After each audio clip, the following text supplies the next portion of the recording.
Testing, testing. Testing, testing. We're gonna have to get close to him. Probably. I'll probably draw it in. I think she controls. I think Brittany controls him. Let's act like it.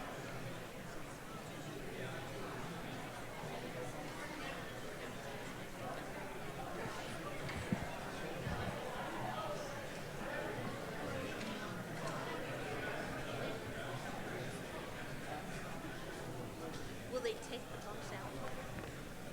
That's what we told them. Like, and they're behind it. Like, there's no through traffic. So It's all behind. And they're giving us space. How are we looking, Brittany? And they said, Baby cheese hit? Yes. It's a little extraterritorial. the noise is coming over. It's what we're hearing it. That's kind of funny that they won't just take No, Because they make sure, Steve. It's the landlord that put him in to try to control his tenant. So What was the tenant doing?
Testing. Okay, I think we have a live connection out there. So if we can settle down here and we'll begin the meeting. Thank you. I would like to call to order the special April 14th Board of Supervisor meeting for East Whiteland Township. I'm the Chairman, Scott Lambert, and for everyone in the audience who has not seen many of the people here, I'd like to introduce everyone. To my immediate left is Township Manager Steve Brown, Supervisor Clinton Smith, Vice Chair Supervisor Peter Fixler, Solicitor Bernadette Kearney, Solicitor Mike Crotty, and some consultants sitting here in the front row. We have Dr. Carr Everbach, and we have Ed Van Arnstel, who is representing Aero Engineering. Okay, Tony. And Tony Finding as well. If we can stand and recite the Pledge of Allegiance. Thank you. I pledge allegiance to the flag of the United States of America and to the republic for which it stands, one nation, under God, indivisible, with liberty and justice for all. Thank you. I stopped the pledge last night at the fire board. I would like to ask Peter Fixler to read us Okay. the meeting rules. Can everybody for hear me? tonight. Thumbs up. Very good. Thank you all for coming out this evening. Just want to start off with some first order meeting decorum rules. Priority will be given to East Whiteland Township residents, although the board chair can use his discretion for working outside that rule. Each speaker will be limited to 3 minutes, although we'll again leave it up to the chair if he would like to allow for a longer comment session. Please, just all comments, be courteous and let everyone complete their speeches. This is an advisory board. This is a recorded meeting. We have some very serious things to deliberate upon. Put your microphone closer, we can't hear you. Thank you for that, I will. See, this is why we go through this at the beginning. I just want to say, let's all be as courteous and possible. Let everyone finish their speeches, their questions. Let them be answered in the manner in which they were asked. There will be very little tolerance for yelling, chanting, personal attacks, or other disruptive behavior. It just will not be tolerated in this meeting setting. Questions must be directed at the Board of Supervisors. No personal attacks will be permitted. Please be respectful.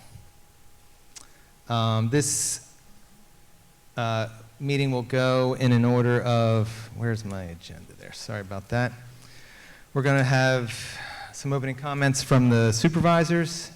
Then the applicant's going to give their presentation, which will then give us a chance to ask our questions and have our comments to their presentation. Once we're through all those questions and comments, we will open the floor up to public comment with closing remarks wrapping up by 9 p.m. and we are to be exited from the building by 9:30. Is everyone clear on that? Yep. Excellent. We're going to have a great meeting. I want to see lots of smiles and lots of patience. So let us begin with Clinton for opening statements. I've got opening remarks over here, and then we'll turn it over to Clinton. Okay. Thanks, Peter. Can everyone in the back hear me? We're good? All right, thank you. Like many of you, I and the majority of our staff have attended all the previous Planning Commission meetings in person. Through those meetings, we've seen firsthand the passion, the thoughtfulness that has been expressed by both our residents and non-residents. We've structured tonight's meeting to be informative, to provide clarity and to give residents and the applicant the opportunity to voice your opinion. This special meeting will focus on application number 2025-08 ALD, a revised amended land development proposal for a data center located at Backton Hill and Sweetsford Road. The board may or may not take action this evening, depending upon the outcome of this and these discussions this evening. A second and likely final meeting is tentatively scheduled for April 21st, subject to securing a venue large enough to accommodate the approximate 400 residents, non-residents that we expect to attend. To date, we have received 42 written questions and comments specifically for this meeting. Approximately 20 of those are similar in nature. As such, the staff will prepare comprehensive responses after incorporating additional information gathered tonight. And those responses will be posted to the township website as part of the public materials. In addition, I have personally received and reviewed and read 173 emails that date back to January 27th. And I expect Peter and Clinton have received the same and similar volume of responses. Some further background how we got and why we're here at this point in time. Land development and municipal planning is very complicated. I've been 40 years in healthcare, and I never thought any industry could be any more messed up, but I found it here. It's very confusing. There's a lot of moving parts. So a little bit of the background on this. In January of 2018, the developer first appeared before the Zoning Hearing Board, a quasi-judicial body established underneath the Municipal Planning Code, the MPC. The Zoning Hearing Board operates independently of the Board of Supervisors and functions like a court for zoning and land use matters. Its primary responsibilities include hearing requests for variances, which is permission to deviate from the zoning requirements due to hardship, and special exceptions, which are uses permitted under specific conditions. The Zoning Hearing Board does not create zoning laws. It interprets them and applies them. In its 2018 and 21 decision, the Zoning Hearing Board granted a use variance permitting a data center for up to approximately 1.8 million square feet on the former Foot Mineral site owned by the developer. As part of that process, the Zoning Hearing Board also established a definition of what a data center was. It's hard to believe you go back to 2018 and they had to define what a data center was. In 2024, the developer, FIG, moved forward with the project and entered the land development process. Land development governs how a site is planned, designed, constructed at the local level. This includes site layout, parking, drainage, access roads, building placement, facades, landscaping, stormwater management. The land development process includes these groups. The Planning Commission, which reviews the plans and provides recommendation. Zoning officers, who ensure compliance with applicable regulations. And the Board of Supervisors, which renders the final decision. The preliminary land development plan LD 14-2023 was approved in June of 2024, and the final land development approval was granted under Resolution 30-2024 on August 14, 2024 by the Board of Supervisors. So that's a little bit of the background, and hopefully that helps as we move forward in this process. What I'd like to do at this point in time is offer my fellow supervisors the opportunity to provide any opening remarks that they would like. Sure. Thank you, Mr. Chairman. I'm Clinton Smith, as a newly elected member of the board, and someone who has been proud to call East Whiteland Township my home for the last 8 years. I do want to offer just a few brief remarks. Since taking office, I have made it a priority to carefully review the application materials and the extensive correspondence that we spoke about here, shared by the residents over the last few months. Doing that, it does matter to me personally, but also it is the responsibility of our role. First and foremost, I'd like to thank our residents. This is a community that shows up, pays attention, and speaks thoughtfully about its future. The comments we've received, whether raising concerns, asking questions, sharing different viewpoints, reflect the deep respect for the township and its character. The level of civic engagement is a strength, and it does deserve recognition. I'd also like to acknowledge the professionals involved in this process, including the township employees, the volunteers from the Zoning Hearing Board, the Planning Commission, as well as the developers team. Their willingness to engage, provide information, and participate in public discussion has helped to support dialogue in this orderly review.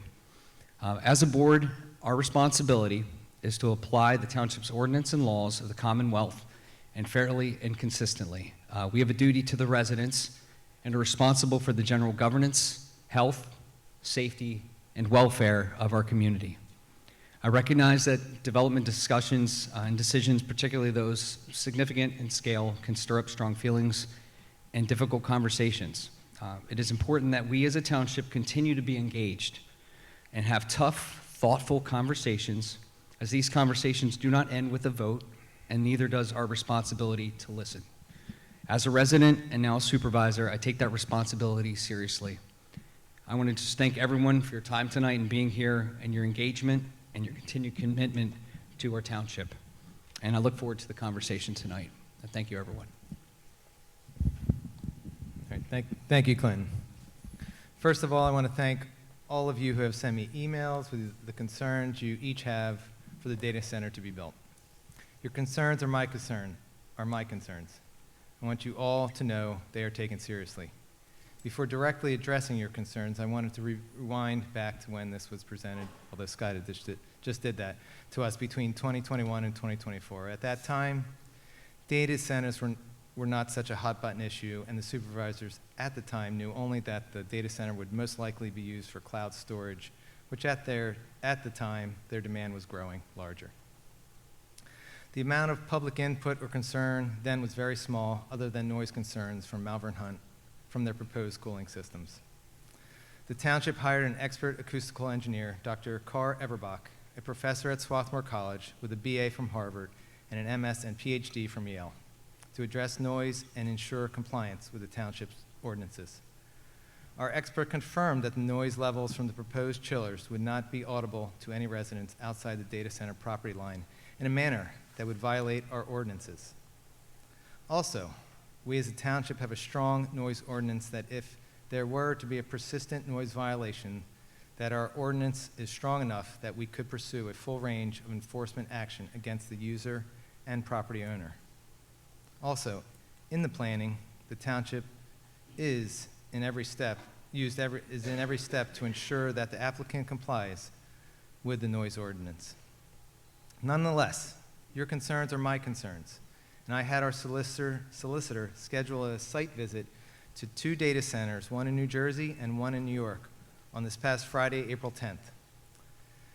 Not all data centers are built in the same way, and therefore, to have an apples-to-apples comparison, we went to see a Sentinel data center for a direct comparison. It could almost be akin to comparing Citizens Bank Park to Camden Yards in Baltimore. They're both baseball stadiums, but they are completely different. So we wanted to go see a Sentinel data center. Assistant Township Manager Catherine Ricardo and Solicitor Bernadette Kearney and I traveled to and met the members of the Sentinel team and their lawyer at a data center they built in New Jersey. We were also able to meet with an elected councilman and his business administrator, which would be his probably equivalent to his manager, from the municipality where the New Jersey data center was located. I can personally confirm that there was no audible noise greater than 50 decibels when standing less than 30 feet from a wall where on their side was a liquid-cooled chiller that has been in operation since 2010. If standing outside of this 50-foot tall building without knowing what its purpose was, I would not have thought anything of it at all. My second observation at this site was that from that same wall that blocked the chiller was a neighborhood not more than 250 feet away. The trees weren't in leaf, so I could see the houses clearly. I asked the councilman and administrator if there ever was any complaints from the residents and what those home values are. They said there have not been any complaints, and the value of the homes in the adjacent neighborhood are $2 million and up. Certainly no one would have been aware of what was going up in 2010 to even know to raise a concern. But as we stood there on this site, they were building an additional 100,000 square foot data center on that site. And they said that none of the neighbors had come out to those meetings. This is the township officials. The second site we visited was a data center built in 2023 that used air chillers, and I would report the exact same thing, that they were not of any noise concern. We do recognize, however, the concern that everyone has about noise and the reports of noise from other data center facilities. We understand the direction that we need to take in this process to have the assurances be put in place that the data center that they propose mirrors that which we observed. In respect to home values and safety concerns, directly adjacent, no greater than 200 feet from Malvern Hunt, is the Williams Transcontinental Pump Station that occupies 75 acres of land directly along Malvern Hunt's eastern border. The operation predates the Malvern Hunt development and has had numerous noise problems over the years that have always been resolved. In terms of safety, if something were to go wrong at this petroleum pumping facility, it would be an exponentially greater hazard or problem than anything a data center could ever pose to the Malvern Hunt community. Yet still your homes have not lost value, but have only gained in value over the years.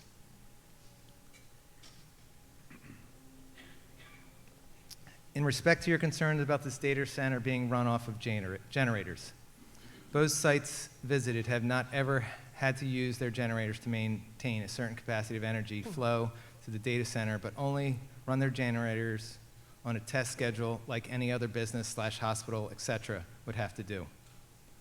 The reports you have emailed me, like the Whiteland data center had built site without getting the reports you have emailed me, for example, the Whiteland data center, that they had built at site without getting the capacity they needed from the grid first and are using their generators as a power plant in the interim. The proposed data center to be built in East Whiteland has the approved capacity needs from PECO. In respect to your environmental concern, the township has our environmental engineer here on site to look at both sets of data center plans and he is here to answer questions. What is in front of the Board of Supervisors tonight is not a yes or no decision. It is the decision on which data center plan we would like to see built, because the data center will be built on this site. The 2024 approved plan is one that has a liquid-cooled chillers that will use millions of gallons of potable water per year. Although Aqua has stated to the applicant that they have the capacity to provide this quantity, I feel a queasiness in my stomach about this 2024 plan being built and the effect it will have on this natural resource. The 2025 plan is larger, and I agree that is not preferred, but it will use air-cooled chillers to operate the data center and not be a drain on the water table. I am curious to hear the applicant's presentation and all of your concerns this evening, and I hope in the end we will all be content with the end result. And now over to the applicant. Thank you, Peter. I will add my brief comment here, and then we will go on to the presentation by the applicant, questions from the staff and the Board of Supervisors to the applicant, and then at around 8 o'clock, and I know we're about 15 minutes behind, but we're targeting around that 8 o'clock time to have comments. I understand there's a special presentation that may also be presented by one of the residents. So what I will add for comments is that this is the first publicly held Board of Supervisor meeting on this application. While I've attended all the Planning Commission meetings, participated in discussions with the Chester County Planning Commission, attended multiple data center forums, including those hosted by Cato, and conducted extensive research. My role here tonight is to listen, engage, and participate in all of those discussions. So I will move on now to, can I confirm that the presentation by, Scott, we need to get to that the presentation is going to go on from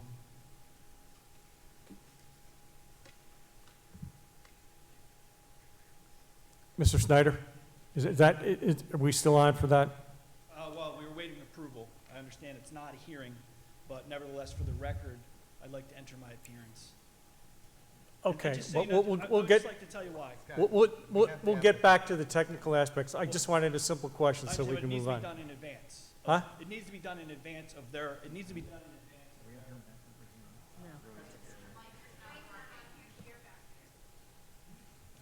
Talk into the microphone, please. Is this working? Okay. The reason Okay. Scott, I'm sorry, the reason I would like to enter my appearance early is because in the 2018, Oh, please listen to me, please. In the We're on a 20 time frame. I understand that. We have to hear from the applicant. Yeah. All right, so listen, Scott, okay. Scott. We're moving forward with the Yeah. presentation, and you get your opportunity here. We will, Miss,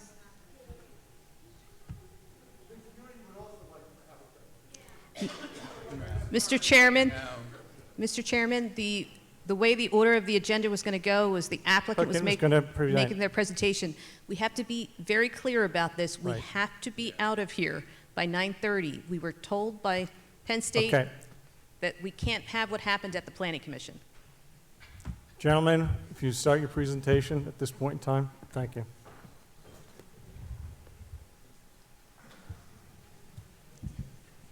Thank you, Mr. Chairman, and thank you, board members, for your statements. Thank the township staff, Lou Colagreco, representing the applicant with my co-counsel, Matt McClure. We're going to keep our comments brief.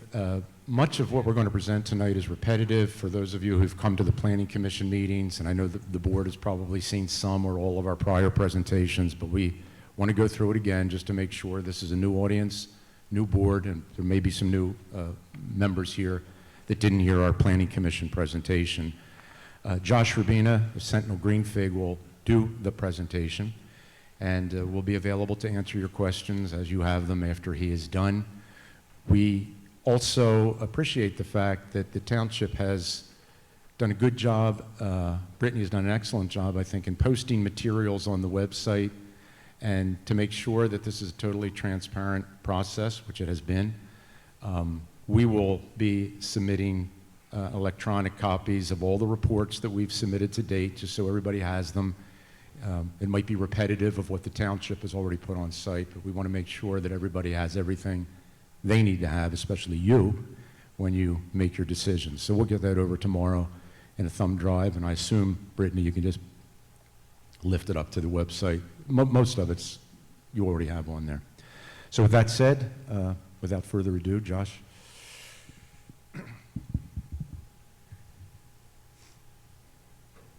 These don't work, so I'm gonna just, you could go to the next one, yeah.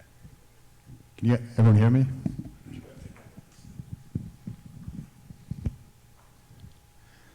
All right, I won't, Josh Rubino with Sentinel Greenfig, our partnership that owns the site. I won't linger too much on this. I think Chairman Lambert gave a brief history of the site, very short version, super fun site. After remediation over a number of years, is now, we are seeking not approval of the data center use, as Chairman Lambert said, but a amendment to the existing land use plan. The plan's been through the Planning Commission and reviewed by staff and has been confirmed, in our opinion, to be compliant with all of the ordinances. The quick summary of the changes in this plan versus the vested plan, as mentioned by Supervisor Fixler, we eliminated water use. Prior plan had evaporative cooling as its means of heat rejection of the server load. New plan has air-cooled chillers, which are closed loop and don't use water. New plan, and by the way, we're going to go through here a very similar presentation we went to with the Planning Commission. For the record, we have some ideas at the end of this in response to some of the concerns we've heard from the community. We'll get to at the end, but current plan is 800,000 feet above grade, 2 buildings aggregating to 1.6 million. The prior plan was 500,000 feet per building, 500,000 feet total above grade with, per building and 250 below grade, so 1.5 million in aggregate with the basements. We've added landscaping to Swedesford Road, and we've removed antenna yards and cooling and microwave towers that were part of the prior plan. Just quick updates since the last Planning Commission meeting. We set up a website which was requested. We posted a FAQ on the website. We posted a PowerPoint on the website that's describing our changes. We've recorded and approved the East Whiteland and West Whiteland plans under the vested plan. We've received a comfort letter from the EPA, which is a roadmap as to the steps we need to take to safely develop the site. And we will be commencing construction in West Whiteland of the stormwater facilities this week.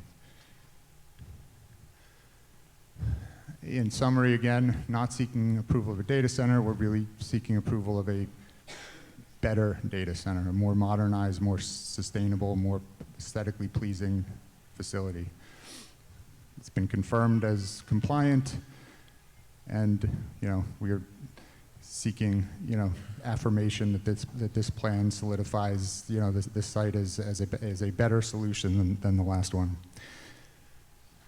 Just to go through very quickly each of the components that we understand there are concerns about, and try to be as responsive as we can. With respect to visual impact, the new site, we've, as mentioned in prior meetings, brought on a world-renowned architect, Gensler, same architect that we've mentioned has done towers in Manhattan for us and other assets to try to make the southern facade of, the northern facade of this building look as aesthetically pleasing as possible. You can go to the next. It's just another 2 views of the site. This is the square footage as mentioned. So, as currently proposed, the new site aggregates to 1,605,000 square feet. The old site with basements was 1,504,000. Without basements was just around 1 million. We removed the towers and the antenna yards, as we've mentioned. We've dramatically increased the landscaping along the Swedesford Road elevation. This landscaping was designed not in our site, but in the public right-of-way that used to be 2 sewage lagoons.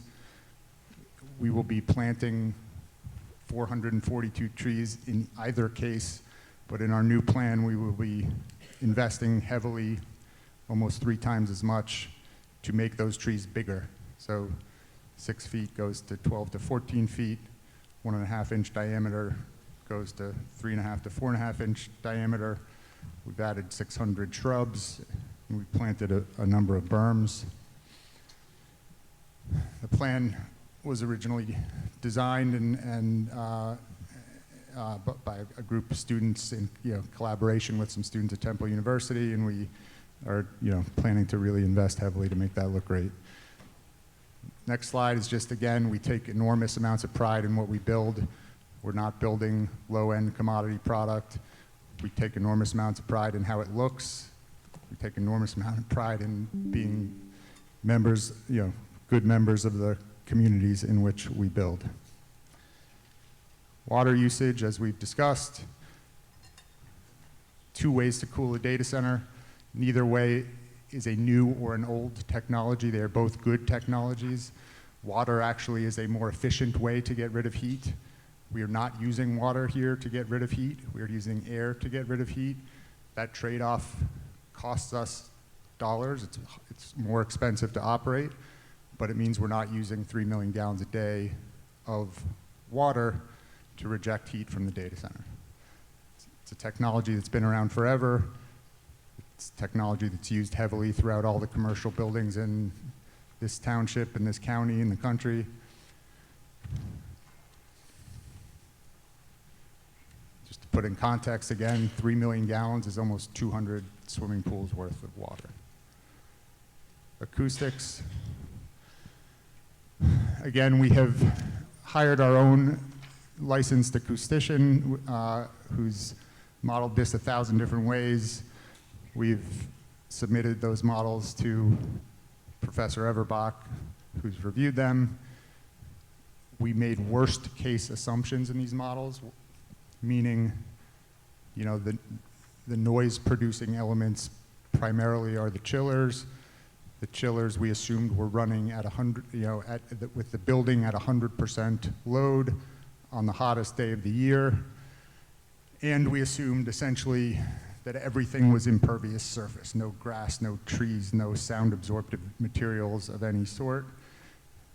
And we still got 2 levels that are functionally, indecipherable at the property line, 45 to 55, with 1 outlier at 57 or 58 that sits with the receptor next to the Pico substation to the south. These are the receptors we modeled, which evolved over time, and we eventually added the school down to the southwest. These levels, again, in the 40s to mid-50s are essentially imperceptible. I speculating, but I would imagine actually our building's going to be blocking the noise from the highway more than it is adding to the noise from the highway.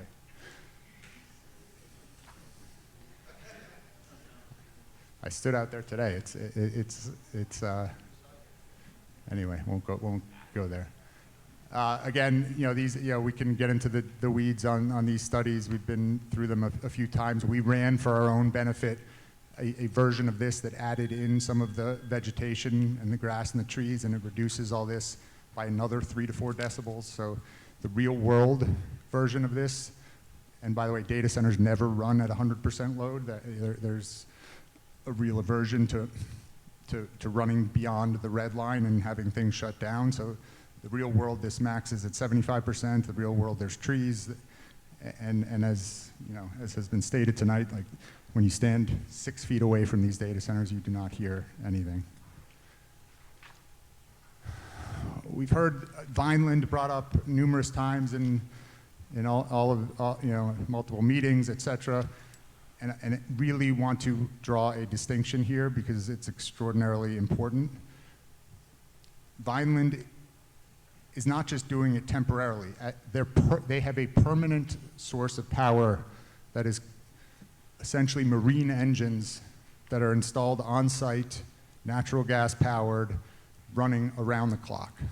So as Vineland's solution to not having enough grid power, they were able to get permits and build a power plant, a real functioning round the clock power plant for 85% of their power. We have 0 of that. Our generators are for backup only. The reason we are in this location is it is a hole in the PECO grid that had capacity to do what we needed to do. It sits directly adjacent to a massive PECO substation. We will not, and we will commit to this in the resolution, generate with combustion power any of our primary power on this site. That means no noise around the clock, which is low frequency noise, like the hum and the buzz that everyone's complaining about in Vineland, is because these are, these are engines, marine engines that are running around the clock. They're at a very low frequency. That frequency does not dissipate over distance, unlike our noise source, which is chillers, which are at higher frequency and fall away very quickly over distance and can be blocked with mitigation, with barriers.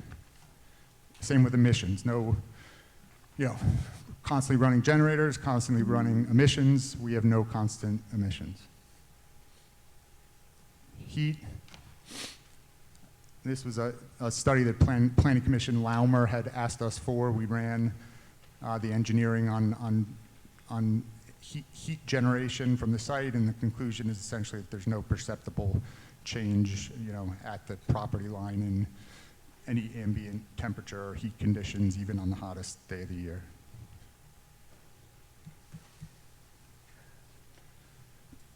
Emergency generators.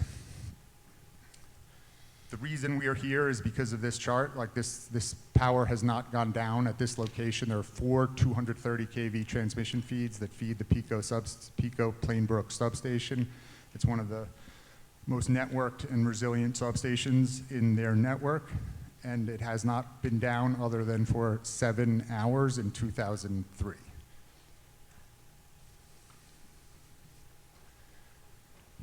Again, to just reiterate, obviously we're going to comply with respect to generators to noise ordinances. We're going to comply with the EPA's stringent regulations. As context, this location is a non-attainment zone. That means it's among the most stringent sets of emissions and constraints and fuel consumption constraints and everything else that the EPA can impose on any data center in the country. To the extent that we're deploying generators, we're spending roughly $500,000 per engine to add emissions controls in excess of what is normally done in a typical generator that's not in a non-attainment zone. We've also agreed to visually and acoustically screen the generators from all the public rights-of-way. We've also agreed to simultaneously test only 2 generators, so we're never going to be running all these for testing at the same time. We've also agreed to not test at all during daytime hours, and we've also agreed to actively monitor at the property line to the extent that something violates the ordinance. So there's the rendering of the enclosures. There should be no visual impact. This is some detail on the emissions controls, which is probably not worth getting into. Other public safety. There's no credible evidence that a properly permitted data center like this harms people or harms children in any way. We've heard that over and over again. We can discuss again tonight. But simply stated, and again, I would hope some of you come. Excuse me, please let the applicant talk. Excuse me, ma'am, please let him talk. You will have your time. You're still going to have to hear it. We have not. Please have some decorum. This is a different body that's hearing this. For those of you who have been to a data center, it is a building full of computers. It is commercial chillers on the roof, same chillers that are used extensively throughout the country. It's emergency generators in sound attenuated enclosures, in screened equipment yards that almost never run. That is the collection of things that could conceivably harm someone. There is nothing in that collection that any expert has ever made anyone else aware of that poses a harm to any person or any child in any community. again, to go through the list in detail. And this is straight out of the questions we've received at these meetings and otherwise. Generator emissions, again, we addressed. This is not Vineland. This is not a primary power source. Water table contamination, we are not discharging any water other than for bathrooms and sinks like any commercial project would. We are not manufacturing chemicals. We are not processing chemicals. This is a much cleaner use than any of those types of manufacturing uses that have been cited along the way, fracking, et cetera, et cetera. This uses maintenance and cleaning fluids, engine lubricants, HVAC refrigerants. All of these things are common in all, many commercial buildings in and around the county and the country. We've heard lots of comments about e-waste. These tenants are large, public, regulated companies that have processes in place to get rid of their end-of-life computer hardware, which I think is the concern. They're professionally decommissioned. There's rooms within the building that are built specifically to decommission these things, and they ship them off and they dispose of them correctly. This is not a fly-by-night operation that's just dumping old servers into a landfill. We've heard lots of comments about EMF and radio waves and radiation. There's been enormous amounts of research on this, not just for data centers, but for any sort of a power source, power lines, et cetera, by WHO, by the FCC, by the IEEE. EMF readings do not travel more than inches or feet from their source and do not propagate through air. If you stand at the outside wall of a data center and you take an EMF reading, it is no different than background. It is much higher than a hairdryer. So that is not a valid concern. Lastly, on economic development, we're not going to get into numbers, but needless to say, this will, this project is a multi-billion-dollar project. We're not going to do the math. You guys can do the math, but we do believe this will produce many, many millions of dollars to the township, to the county, and to the school district.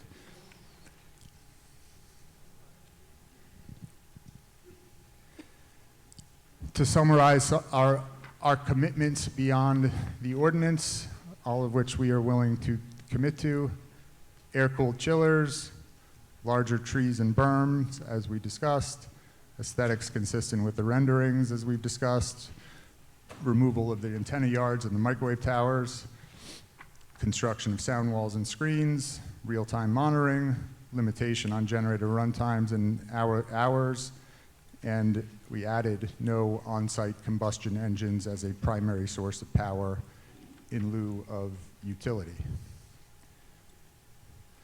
Okay.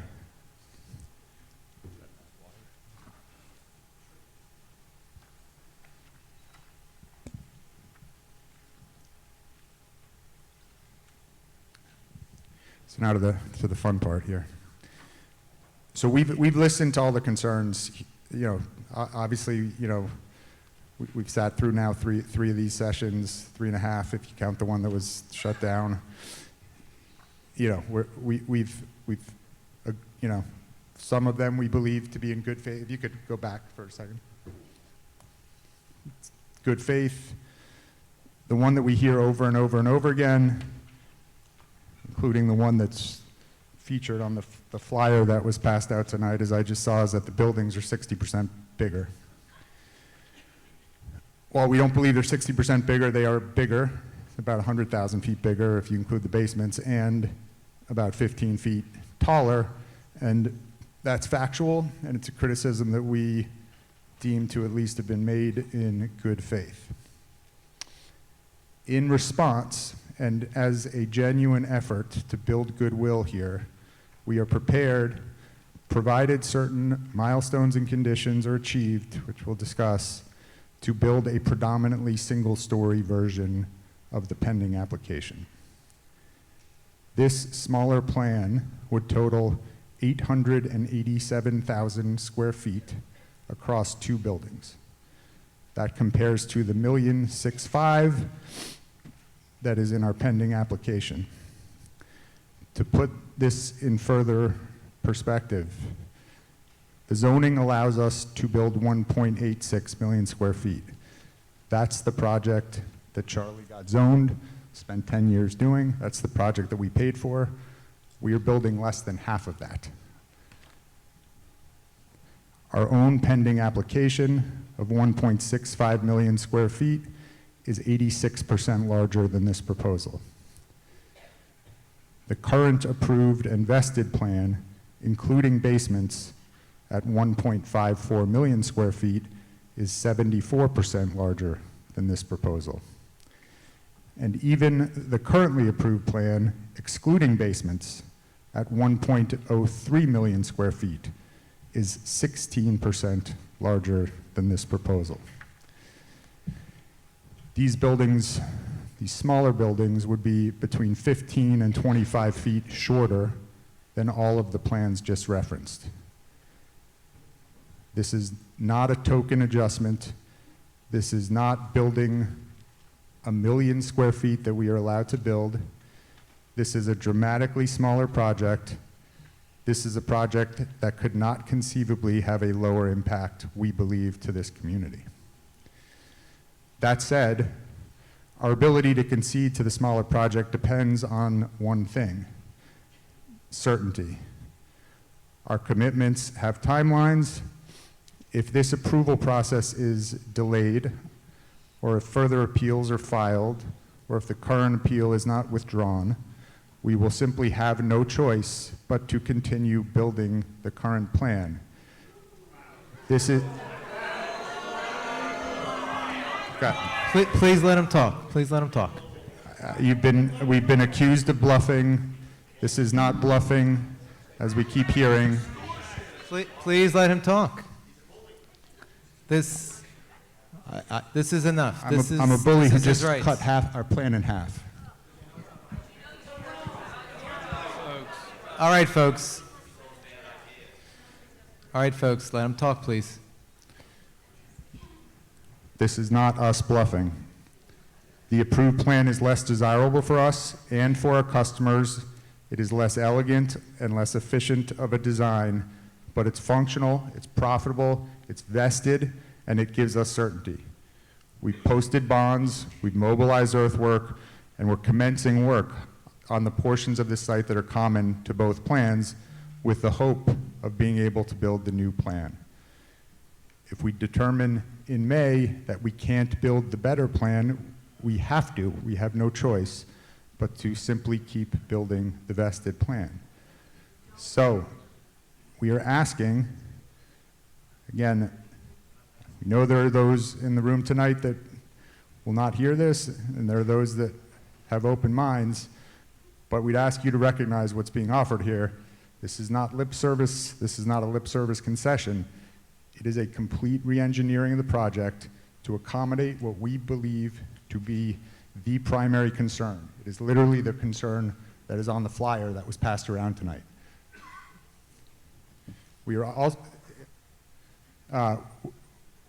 asking you to please understand that any effort to delay or appeal this will not stop the project. It will result in exactly what many of you came here to oppose, which is an inferior project that is 74% larger than what we're proposing here tonight.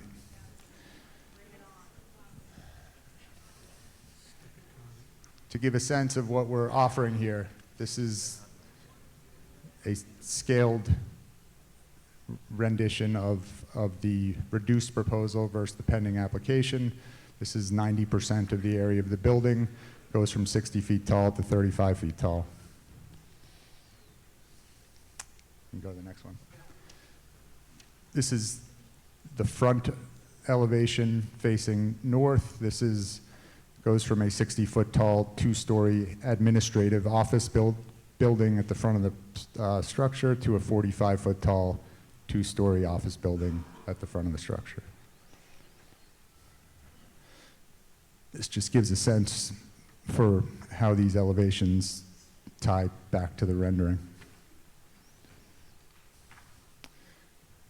to compare the numbers, as we've just said, recorded plan is 45 feet, current application 60. These applications are between 30, this proposed alternative is 35 to 45 feet. 887,000 feet total versus 1,006,000 in the current application and 1,005,000 in the vested plan. With basements, 1 million without basements is still larger than the 887,000 feet we're proposing. We're continuing to invest in the landscaping. We're continuing to invest in the air-cooled chillers. It's a quieter plan, uses less water, gets rid of the microwave towers.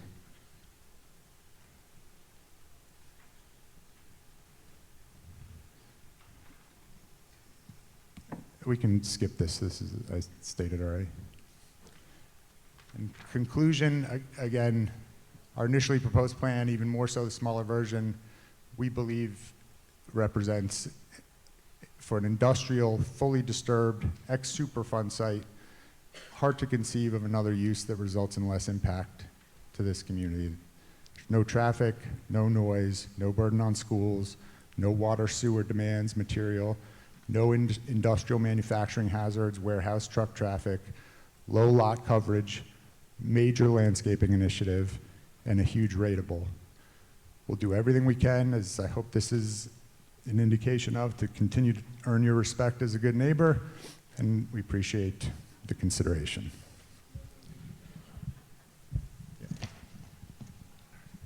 Mr. Chairman, members of the board, members of the community, my name is Matt McClure. I'm a lawyer, co-counsel with Luau Calagreco. Just a couple of things to think about on this proposal. It is the same land development application other than we would be halving the size of the building. There would be no different changes to the application. The land development plan would be the same. It would be half of the square footage that was proposed. It would be less of the square footage that is approved. When I say approved, there is a final recorded plan ready to go, and we are in operation and starting construction. This is made in good faith in order to address the concerns, both visual, factual, and environmental.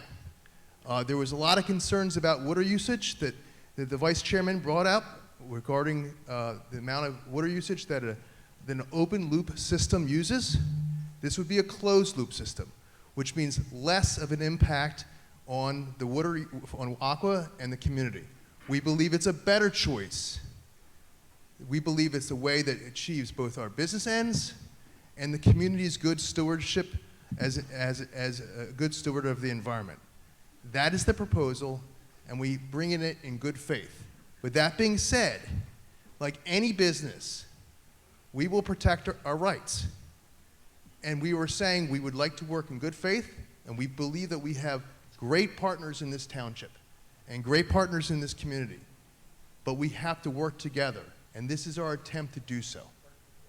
Thank you.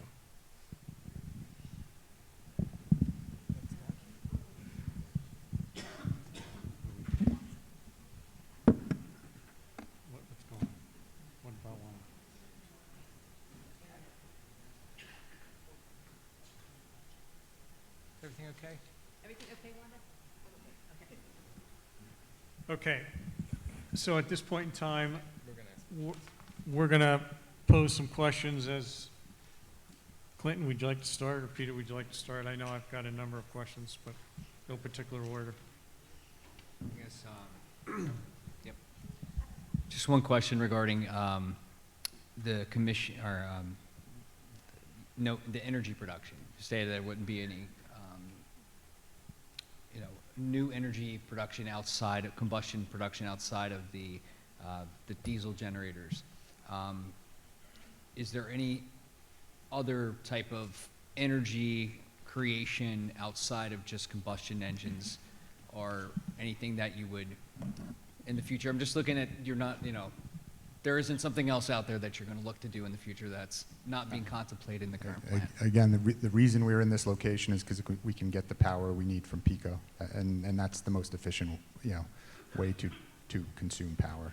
So no, the answer is no. There will be no other, again, outside of an outage where the generators are running when the Pico grid is out, we will not produce power on our site.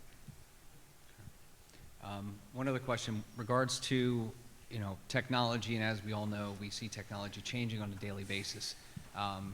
Looking 5-10 years down the road, as computer chips continue to get smaller, technology enhances, maybe the space isn't needed or the level of size of the building isn't needed. Is there any plan and a contingency for the operation to, if you had to scale back or had to shut down, the plan to have in place to protect the community if at time that needed to take place? And the honest answer is, once we're up and running, it's very difficult to shut down.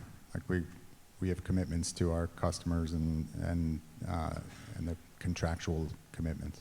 Right. I'm just more thinking if it had to, if the business had to shut down due to the changes in technology in the future, is there something in place to protect or decommission the structure, or how would that? You're talking like if this had to, at end of life be demolished, obviously we'd have to comply with, code and just, if we're removing, whether it's the server infrastructure, which again, there's a very defined process that these firms go through to get rid of their servers, but also, again, these are, the guts of these buildings are the same guts as in any commercial building, it's just more of them. So transformers, switchgear, chillers, iron pipe for this closed loop distribution. So it's the same stuff. It's just, that would you'd get if you demolished an office building or a warehouse. Okay. I was just concerned with the change in technology. Go ahead. Can I just interject? Sure. Clint and I are both in the insurance business, so this is a little bit of where this is coming from, is that underneath our current development situation and laws and requirements is that bonds have to be posted by developers. And the intent of the bond is to make sure that when the project is completed and all of the outstanding items are going to be completed, and if the developer retreats, leaves, there is the bond to protect, to make sure that the outstanding items are covered. Would you consider some type of 5-7 year bond for decommissioning for a certain price for the knowledge to know that if a data center goes in and things just totally change around? I mean, we've already seen in 2 years the substantial changes that have occurred in your design work. So who's to say something's not going to change in 4 or 5 years? The point I'm making is, would you consider putting up some type of bond for the decommission so that the township is not on the hook for demolishing this data center? It's not something we've ever been asked. It's something we would have to discuss. By the way, like the copper is worth 100 times the demo cost. Just to put that out there. Like the demo here would be a profitable enterprise, not a money loser. But we can certainly discuss. I'm not sure. I mean, if there's a change in technology, aren't we going to be in the situation that we're going to come back either trying to reposition the interior of the building, and if it has an exterior change, we're going to be back to the township for some sort of approval? Well, I don't know. Maybe in 2 or 3 years, the internal guts that you've got there are not sufficient to handle whatever new technology is coming in. And so you decided to cut and run and leave East Whiteland Township with a building that is, unusable. I understand the request. I know of no other use where there is a requirement that you post a bond for if the use ever goes away. So obviously we have to comply with law. We have to comply to make sure it's environmental sustainable. I assume you have a property maintenance code. I assume all that stuff. I assume you can't have an abandoned building. So obviously we would commit that we would decommission the facility if we ever went out of business. And decommissioning the facility means in accordance with all federal, state, and local laws. And obviously the township can make changes to local laws all the time operationally. So we would have to comply with local laws when it comes to decommissioning the facility. But we can't say we're going to post money for the building to go away one day when that is not the intention or in line with the financing of the structure.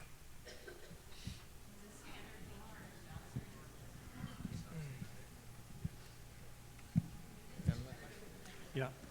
You have a question? Yeah, Clayton, you got any more? I think I'm good. I mean, those were the two. Okay. You want to go? Yeah. Why, you want to go? No. Tomato, tomato? My question, I'm a simple man, and just looking at these numbers, is the current application, the center column, the 1.6 million square foot, is that two structures? Two roughly 800,000 foot structures. The far right column, the one-story alternative, is that one structure or two structures? Two.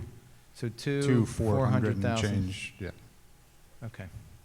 And much shorter. correct. Okay. Yeah, one story. And In my mind, I thought it was predominantly just going to be story. one. In my mind, I thought it was going to be one building. Thank you for that clarification. Yeah. The 30-foot, the 35, does that include the chillers, height of the chillers? No, the 35 is measured as they all are across the top based on the ordinance, which is to the midpoint of the roof, and then the chillers would be on top of that with, again, this is apples to apples with the ordinance. There's another 7 to 10 feet of sound wall, essentially, screening the chillers, and the chillers are sitting on dunnage on top of the roof.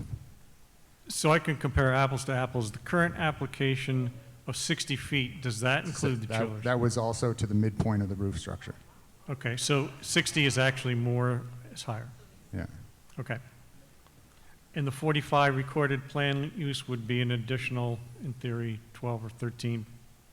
45 foot is the office component, so it'd be a much more attractive facade, and it's 45 feet is also to the roof. Are there chillers above the, there's not much above the admin portion of the building. Yeah, rooftop units like there are in any office building, basically. Okay. On the water chillers, the 3 million gallons of water, at some point that has to get offloaded, and what agency would oversee, from an environmental standpoint, that water being dispersed? When we build, and Nick can speak to this better than I can, but when we build evaporative cooling towers, which we have built before, you can build them with a feature that's called zero blowdown, which means you're not blowing down any water to sewer or to storm. So that's the latest technology that didn't always exist. So there's very little discharge to sewer, even from a evaporative cooling system that's well built today. And that has to do with the type of water treatment you do, and if you'd like a lot more detail, Nick can provide it. But it's I don't know the agency that would oversee discharge to sewer in general, but we'd have to comply with all law, code, and regulation. Or, yeah. I think he needs a microphone. Nick, you want to just describe what is?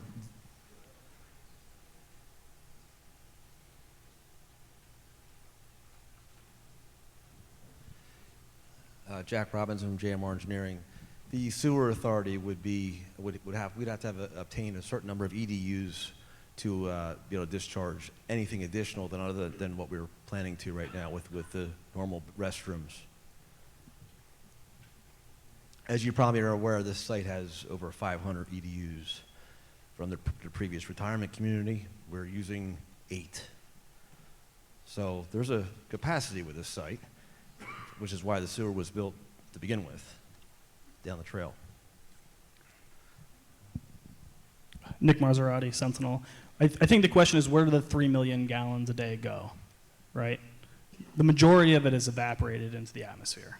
So it just is mists and plumes up and it goes up. But there is a small percentage in water-cooled facilities that are not zero blowdown that would discharge. They basically have to run a process to kind of pressure wash the filtration system, and that gets sent through as an effluent to the sewer system, which we would not be employing anyway in the event that we do build a water cool plant. We would be using a zero blowdown system, which we can get into as well. Okay, and hold on.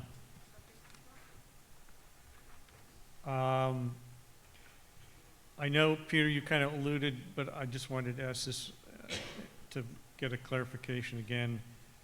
In terms of the sound differences between the water-chilled and the air-chilled, I'm talking both not only dBs, but also the different levels of frequencies. You know, there's been reports of hearing certain fans that are going whop, whop, whop, and vibrations that are occurring, and others they're not. So can you kind of run through the difference between those three scenarios with the water chilled versus the air chilled? The evaporative cooling towers, which are the outdoor component of the water-cooled solution, are large towers. We showed you pictures of them. The way they reject heat from the data center is the hot water from the data center gets distributed in an open loop over the top of the cooling tower, and there is a large fan blade that's rotating at the top to disperse the water and cool it with air that's being drawn in by the fan into the sides of the cooling tower. That large fan produces a lower frequency noise profile than the many small fans that sit on top of air-cooled chillers. So think a helicopter has a large blade that's rotating. That's what, you know, it's not nearly that bad. And by the way, that solution was modeled and reviewed and is completely compliant and also in the mid-50s, so it's not the end of the world, you know, in terms of noise, but it is worse and lower frequency than the sound pressures that were modeled with respect to the air-cooled chiller plant. And our acoustic report has some graphs in it that reflect those sound pressures and the frequencies, you know, which you know make that point. Dr. Averbach, thoughts on that?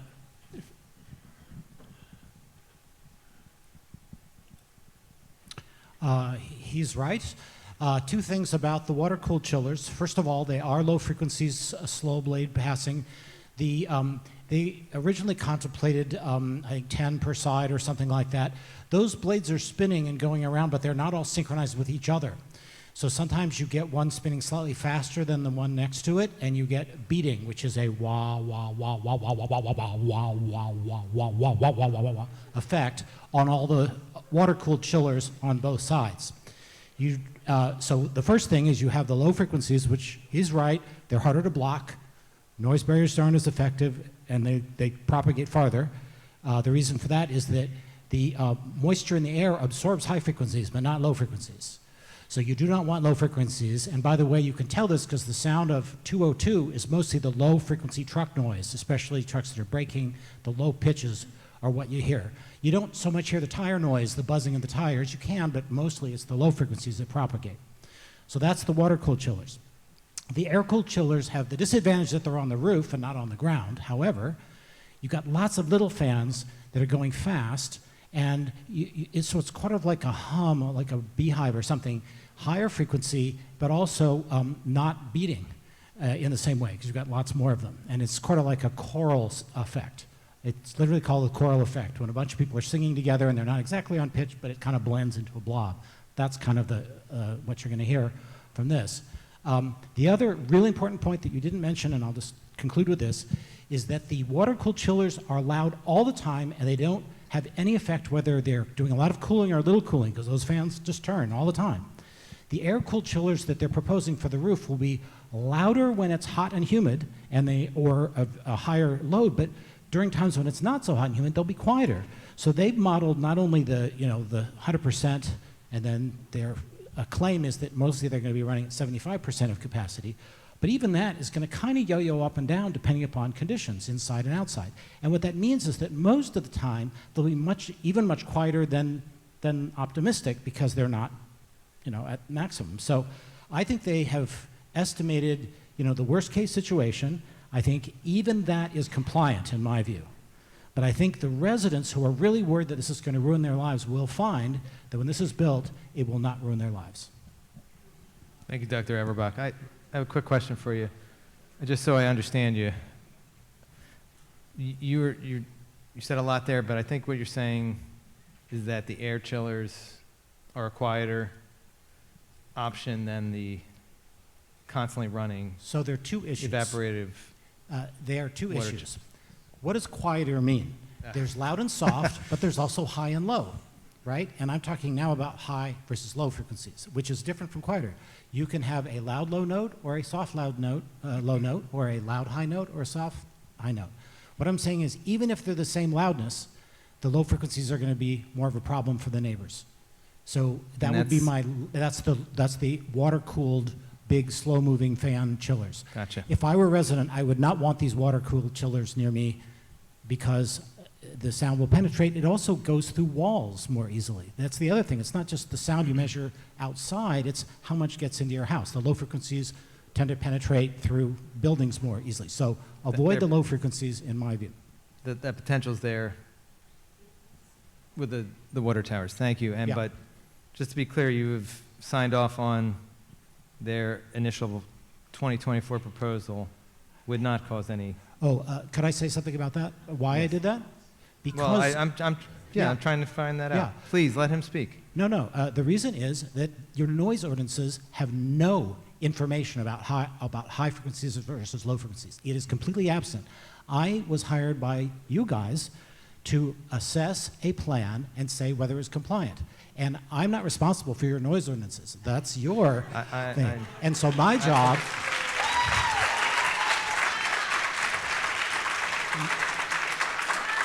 My job is to say whether, in my professional opinion, they will meet the ordinances. And whether it's high or low frequencies, the actual loudness will be the same or will be compliant. Mm-hmm. That's my professional view, and I can elaborate. But the reason why we're having this high versus low thing has nothing to do with your noise ordinances. This just has to do with like the quality of the sound, not how much of it there is. Okay. And I'm going to put you on the spot again, of course. That's why you're here. Do you believe with the water-cooled towers, you would be able to hear them at the property line with the noise mitigation walls they have proposed? Well, let's be clear. I never said that you would not hear them.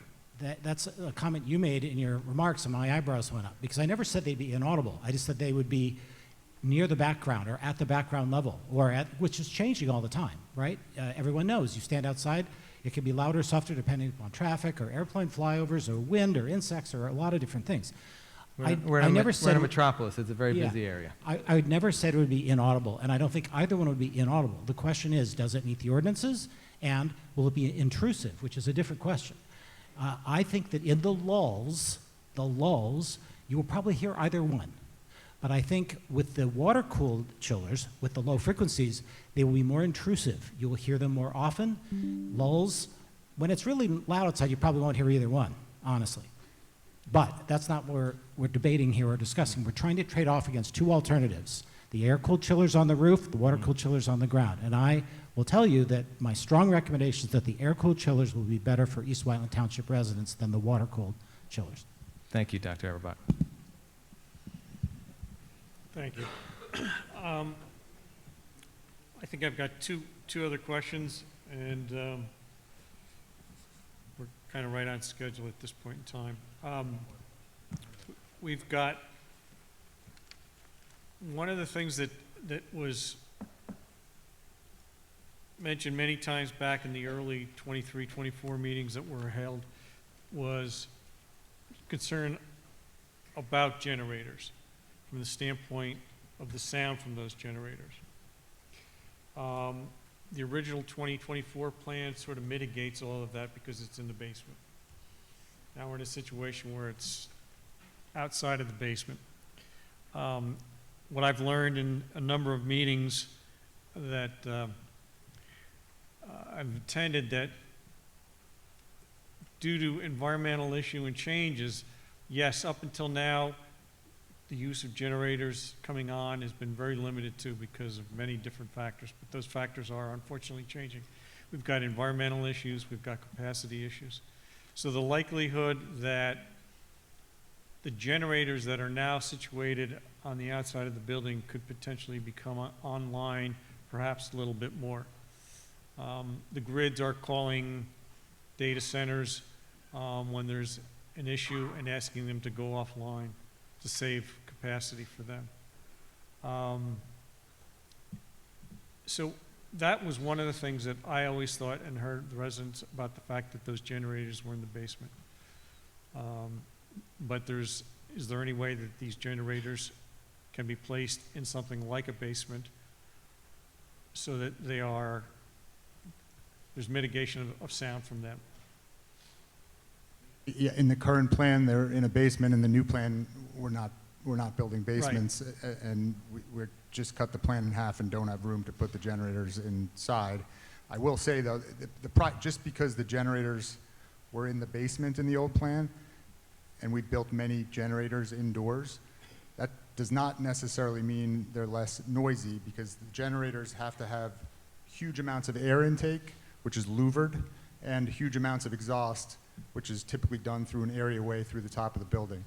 That louvered intake, you can dampen with acoustical dampening, which we buy when we build generators indoors. We are buying acoustical enclosures for the outdoor generators that do the same thing. So these generators are sitting in 75 dB enclosures outside the building, which are built to dampen the same way they would, probably even better, frankly, than what we do when we build indoor generators. So, there is a natural dampening, I'm sure, from the louvered wall, but there's also a louvered wall in the enclosure. So it really is a fairly apples to apples, sound comparison in my non-expert opinion.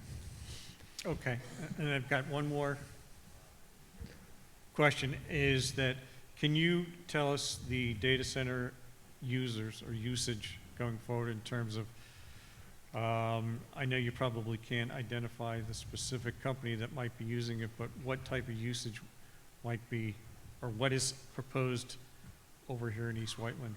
Is it government, private? Are they foreign, domestic? Is it TikTok? It's not TikTok, we can say that. You're saying it's not TikTok? It's not TikTok. It's not TikTok. Okay. Again, our data centers tend to be not just one use and not just one tenant. So we build a bit of a Swiss Army knife, and they can be used for all kinds of things, and every 3 years those things change. So I wanted to circle back to the liquid cooled towers. I guess my concern is focused on the potential discharge of water that I don't know if you'll be able to answer, maybe the engineers could. Is there obviously a contaminant potential with that discharge from the data center? That's what I'm trying to get to. Nick can speak to this, but so in an open loop system, you're evaporating all this water. That's how the cooling happens. So the vast majority of the water gets evaporated.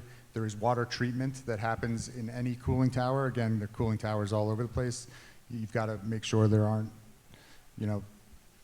elements growing in the water that can clog the pipes and other things. And Nick can provide a lot more detail on how we treat that water and what the elements are. Again, this is in the open loop cooling tower world. In the closed loop world, there is no discharge. We're just rotating water through a closed loop with a pumping lineup. I don't know, yeah, I mean, we can follow up with some detail on what the water treatment chemicals are and that kind of thing, if it's helpful in an open loop tower. I'm just trying to ask on an environmental angle. Tony, do you have anything to add or ask in that respect? Tony's our environmental consultant, for those of you who haven't caught that before. Yeah, I was just listening and writing down, and essentially the same questions on, you know, if it's a, if it's the open loop system, you know, what your discharge is, what chemicals would be going in to treat that water, because I understand it needs to be super clean water. Yeah. And that would be one of my questions, is what's going into that. How do you treat the water, and what do you do with that water that you may be treating? Because you may be using something like RO to get super clean water. We're happy to provide, again, not relevant to our current application because it doesn't exist in our current application, but we can provide the detail on what our typical water treatment looks like in an open loop system. Thank you. Okay. So Scott, I have a question. Okay. Yeah, it's also really an environmental question, and I wanted to follow up on the comfort letter from EPA. I have to admit I don't completely understand it. The information that is online from the EPA for the Foot Mineral Superfund site seems inconclusive. The third 5-year review, I believe, has a host of recommendations and items to be followed up on. And so what I'm really getting at is, how do we and the public know the site is ready to be built upon? I don't really know what a comfort.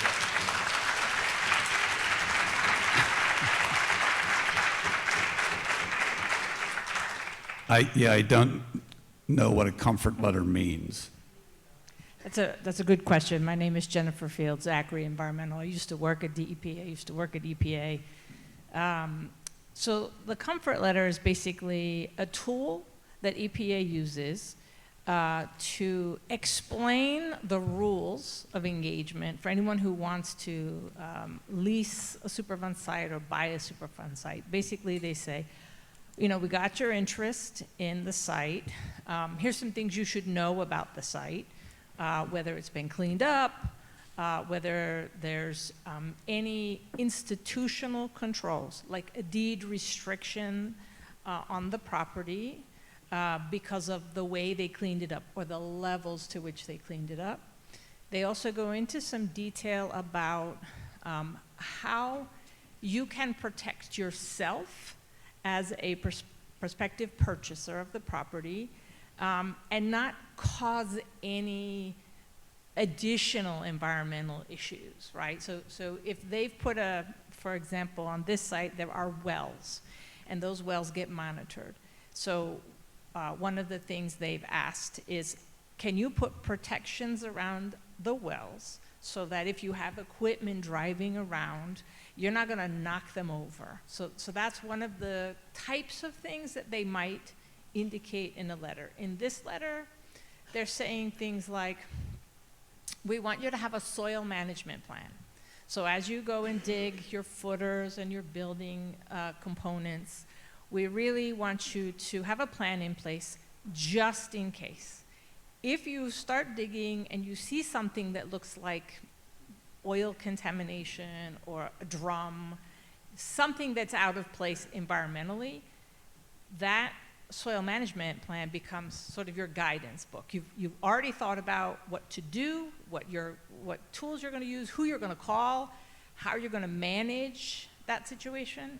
We don't expect to find anything. We think the risk is very low because for years the site was tested, monitored, cleaned up. The areas were moved, contaminants were moved and stored, and so we don't expect to find anything. But in an abundance of caution, EPA is saying you should have a soil management plan just in case. They're saying we need a health and safety plan. Perfectly understandable, we're going to have a health and safety plan.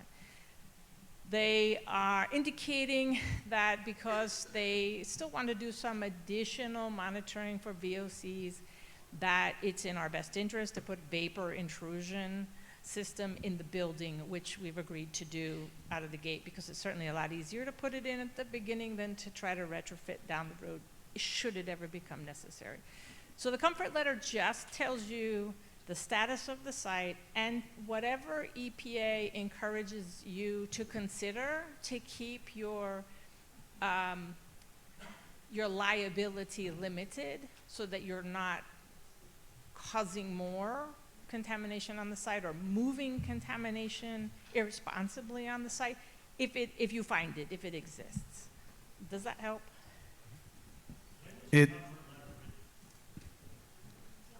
Well, yeah, let me ask. I've got a couple follow-up. Can we get a copy of the comfort letter? No. Yes. Oh, absolutely. Yes. No, it's letters. not on the website that I'm aware of.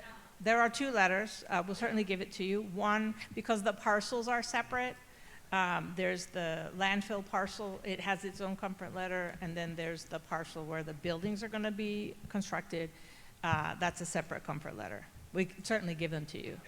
All right, thank you. And so the township is used to dealing with agencies that provide more clear and, I'll say, final, the permits issued type of a thing. So the EP, is this as good as it gets with the EPA? You get a comfort letter and it tells you about the site and it tells you things you need to do and further plans. I mean, so is there anything else to expect from the EPA? Sure. We are in probably weekly communication with the EPA for the redevelopment of the site. We have coordinated things like constructing new wells for EPA. We have done some monitoring, well sampling for EPA. We had a call within the last 2 weeks to go over their presence on site. They want to come on site. They want to take samples, them or their contractor. As part of the ongoing effort to monitor the site, you know, they have a whole protocol for monitoring of the site, for inspection of the site. And they hope to come on site later this year. They're going to release a contract for someone to come and do this additional monitoring. What we can say about the monitoring to date is it's pretty steady. It's not fluctuating in any great detail, and it's declining according to their last 5-year review, the 2024 report. In the 2024 report, they do make some recommendations. So as time goes on, for any this is true of any Superfund site, you know, there's a standard in place today. They build a plan to achieve the standard, and they execute it. And in this case, and many other cases, every 5 years they come back to review how things are going. And meanwhile, data is collected. So, for example, in the 2024 5-year review, EPA looked at all the data. There were some data gaps they identified. And so what they're saying is, look, the data is pretty similar from sample result to sample result. The standards have changed a little bit. And so when the standards change, they have to look at the new standards. They can't just say, well, we cleaned it up to the old standard and we're done. So in this case, for example, lithium standard has changed, and now they want to sort of reevaluate the site with respect to it. And the lithium is in the groundwater. And what happened back when they established the record of decision, how they're going to clean up the site, they created a groundwater protection zone. So the groundwater under the site impacted by the former operations on site can't be used for drinking water. Chester County put a ban, I guess, on using that water a long time ago, and that is still in place. So nobody can sink a well in there and start pulling water because it doesn't quite meet, drinking water standards, but it's contained and protected. So they want to revisit that protection. They want to maybe put some new wells in. They've said they want to collect some additional data. One of the things they didn't collect, for whatever reason, over the years is a lot of information about volatile organic compounds. They only tested one well, and they want to come back out and do some additional sampling. So they're saying, we don't have any information that what is in place, this remedy that we put in place is not protective, but we want to get some more information, and then we want to revisit whether, for example, the size of the protection of groundwater is appropriate. Has it migrated or not? So this is some of the things that they'll be looking at in the future. So that's the whole purpose of a 5-year review. Come back, revisit, how are things going? And is there anything we think about the data or the information that will inform the future? So that's one thing. The next thing is that in order to construct on this site, we have to coordinate and get concurrence from EPA that we are not impacting the remedy. So we shared the design. This is true of both the recorded land use plan and the amended version. We have shared those with EPA. We've gone through conversations with them about, for example, the building is on a well, like the well is in the footprint of the building, and EPA doesn't need that particular well anymore, but they would like a well somewhere else. So we've said, listen, we'll properly close that well, and we owe you a well somewhere else. Can I ask a clarification question real Yes. quick? When you're saying well, you mean monitoring well? Monitoring wells. Okay. Yeah, these are all monitoring.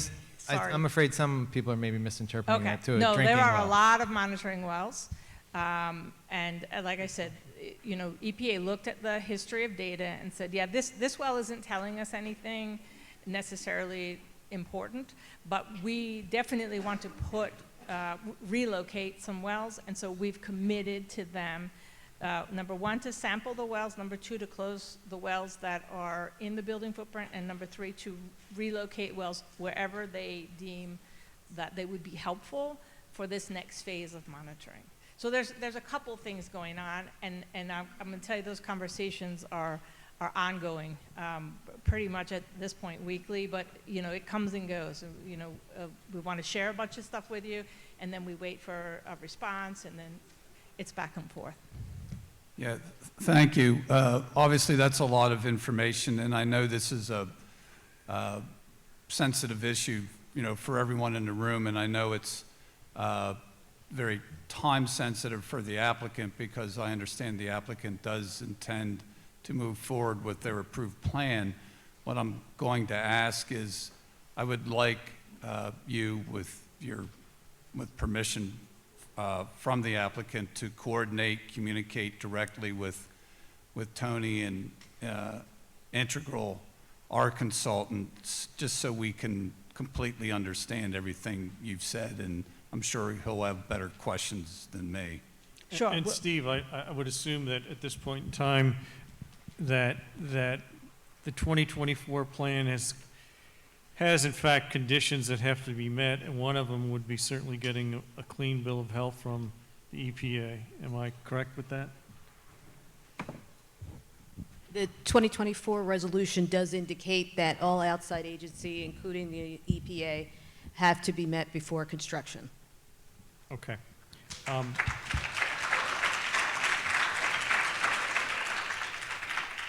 The other question I have is that in a lot of the letters that I've read and comments is that there are a number of people that are on well water. Now that we're in the maybe close to 4 or 5 year period since EPA's been looking at this, how can we get assurances that people that are 2 miles away, they're well water, there's been no impact going forward?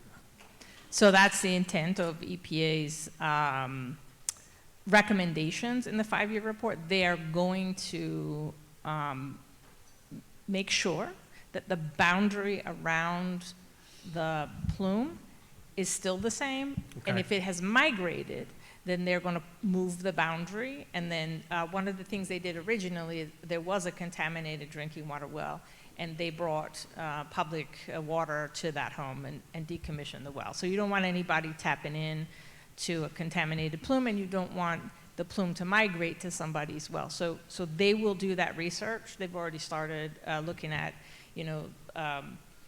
what that effort entails and getting a contractor on board to do that. Okay. I know you had some questions. I do. This might be for the attorneys. I apologize, the 887 square feet that you're proposing, we want to make sure you're not going to come back next year and ask for 1.6 million. So I'm asking, how would that be restricted, that it would just be the 887?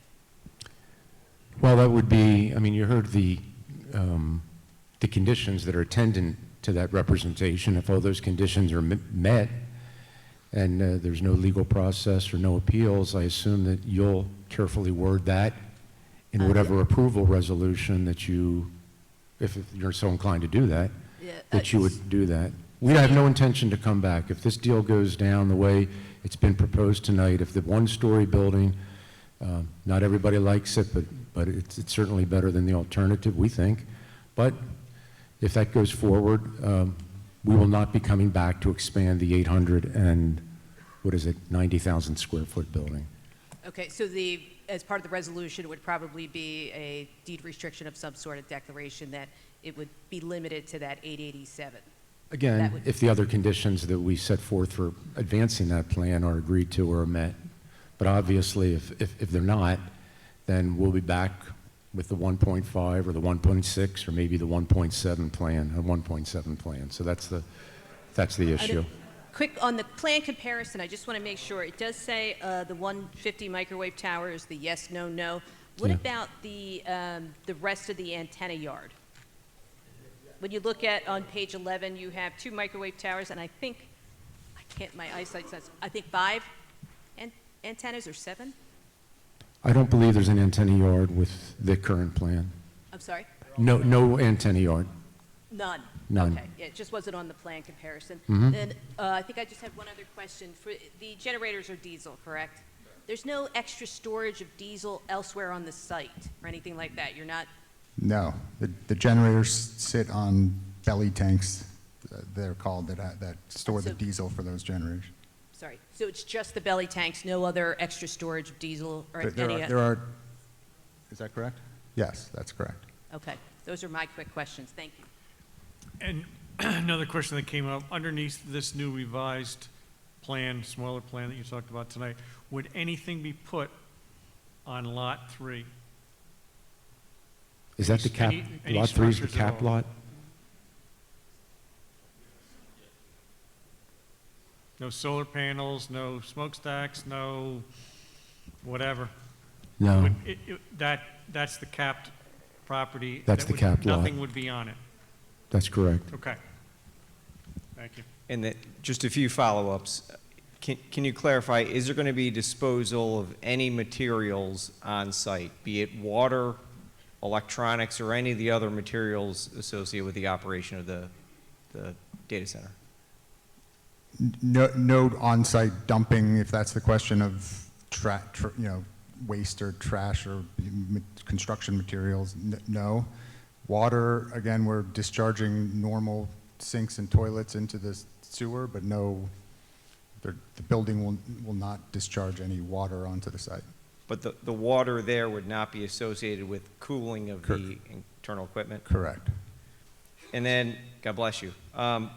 This is a question I think asked by Peter and Clinton, I think got to this one, but I just want to ask it a little bit different way. Is the applicant committing to not use the on-site generators for any kind of load management? In other words, if it's a high operation day, it's the middle of summer, PECO calls you and says, hey, turn on your generators, we need to kind of, take some load off the system. Is that something the applicant is? I mean, we're not permitted to run, yes, I think is the answer to your question. If PECO calls us because the grid is going out, as opposed to like a demand response, I guess is the question. The generators are meant to run if the grid is out. That's what they're there for. So If it's out, but not if it's kind of, they need the load to kind of shift elsewhere in the system. Yes, again, if PICO, you know, not knowing exactly, like, PICO has, I don't know if PICO has policies where they're calling us to offload load, but no, the answer is, again, our generators are there for backup power only. Okay, thank you. One final question I've got is there anything that the EPA is restricting you from building a basement for?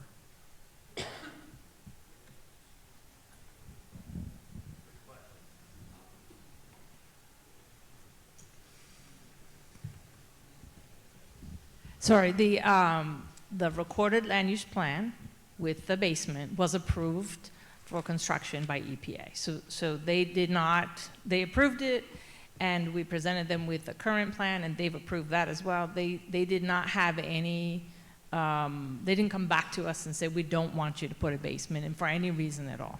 Okay. And none of their follow-up studies have caused them to change that position? That's correct, same Okay. position. Just one more quick question. With regarding the revised adjustment to the plan, being that you're cutting the size of the buildings in half, are you still looking to utilize the same amount, 290 megawatt connection to the substation, or would you be cutting the amount of electrical usage in half based on the no longer needing that size, space, or capacity from a generator, from a technology standpoint? We're preserving the 290. We don't know if we will use all of it yet, but we are preserving the 290. Okay. Thank you.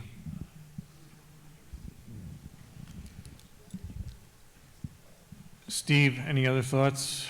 I think we're 7 minutes ahead of our allotted schedule. Yes, we are. No, I don't have any other questions. Okay. Tony? I had one follow-up question for Jennifer, probably.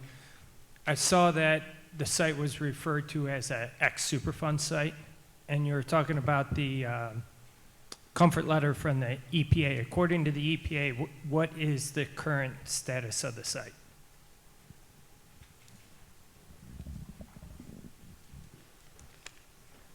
So it's still a Superfund site, right? It maintains that status because they have ongoing monitoring. But the site has been cleaned up. It was cleaned up to the standards that were set at the time it was cleaned up. And the ongoing monitoring is to assess whether the original cleanup was appropriate, to assess whether any new standards need to apply, and if any effort needs to be put into additional work as a result of new standards. And that's part of the assessment that they're going to be working on later this year and into next year. I can't hear him. We'll wait till the question session. Right now, that's the question you just asked.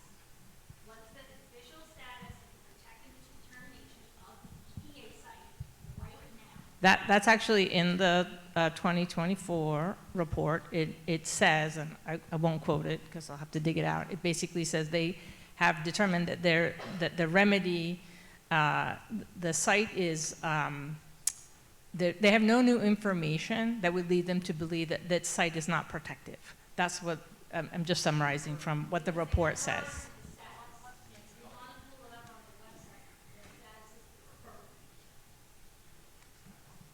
I'm not sure what you're referencing. When I spoke to EPA, I said, are you guys are comfortable with this plan, with us redeveloping the site? And they said yes, as we've proposed it. Now, I'll give you one clarification. When the site was proposed to be cleaned up, at that time, they cleaned it up to a residential standard. That's what all the documents say. They picked a residential standard. That standard has changed in the meantime. And so today, it does not meet a residential standard. But it is not zoned residential, and we are not constructing anything residential. And so in terms of like ready for anticipated use, that's a status that EPA uses. In 2018, they determined it was ready for anticipated use. So they have the right to withdraw a status, but that status was set on a site that was meeting a residential standard. And we are not in a residential zoning, and we're not proposing residential, and they have looked at our proposal with respect to the standards that apply to a non-residential development, and they have agreed that if we construct this, we are protective of the remedy and of the people that will work there, whether it's construction or ongoing. So they accept the change to the design, and they've addressed any concern that they might have had, because we are not constructing to a residential standard. I think we would need to see that letter sent over to Bernadette.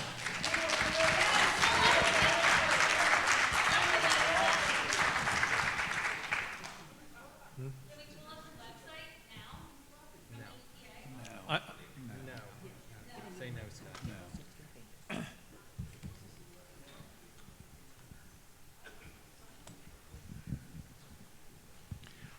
Okay, so clock. Who's working the clock? Steve, Steve. The timekeeper. How are we going to frame this here? So, again, folks, we're slightly ahead. We're going to try to keep your questions to that 3-minute time frame. I'm not going to totally be on it for 3 minutes, but please don't exceed much longer of it. Please be respectful to the responses, and we'll try to answer as many of these questions and be able to get through everybody's questions at this point in time. If not, we'll just have to leave with a lot of unanswered questions. Penn State's telling us to leave at 9:30, so that's what we have to do. So I guess we need a microphone in the... He's going to go longer. I don't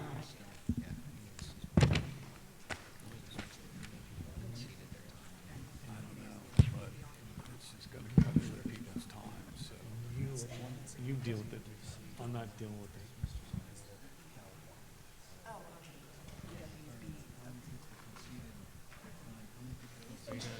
Yes, Andrew Schneider, Schneider. I'm not dealing with it. Schneider.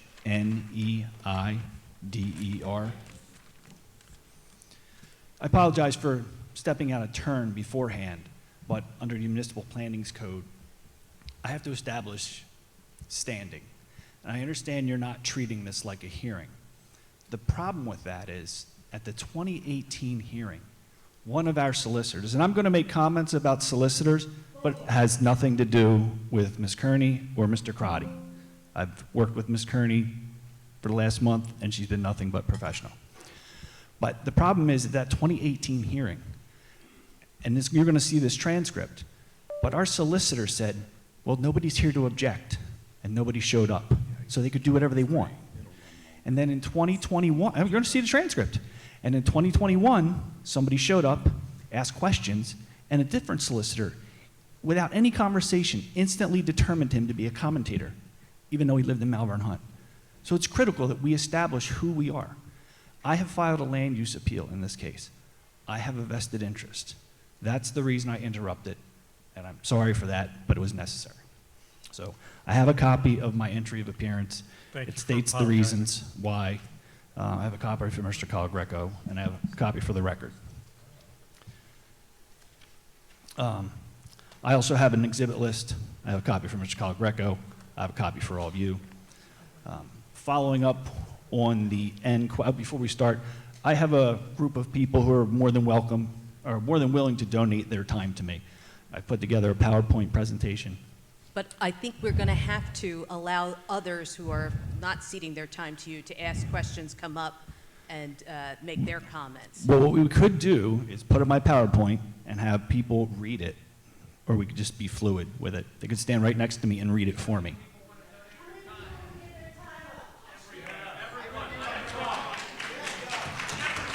Well, why don't we do it this? I've cut Why it don't we down do to about 15 minutes. Hold on one second. Why don't we do it this way? Is there anyone who wants to come up and make a comment or ask questions prior to Mr. Schneider making his presentation? Okay. Yeah, those people, why don't you come up? Yeah, we're still, we're on time, okay? So we're not gonna intentionally shortchange you. I think we're good, okay? Okay. Honest. All right. Okay. All right. As I said, my name's Andy Schneider. I'm an attorney. I've lived in Malvern Hunt for Wait, 19 Mr. Schneider, we're going to allow people who are not with you, Okay. who want to make comments or ask questions, because we don't want to have we want them to have the same opportunity. Okay.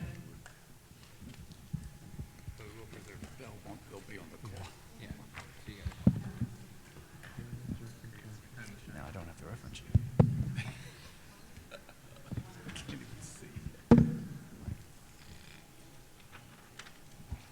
Good evening.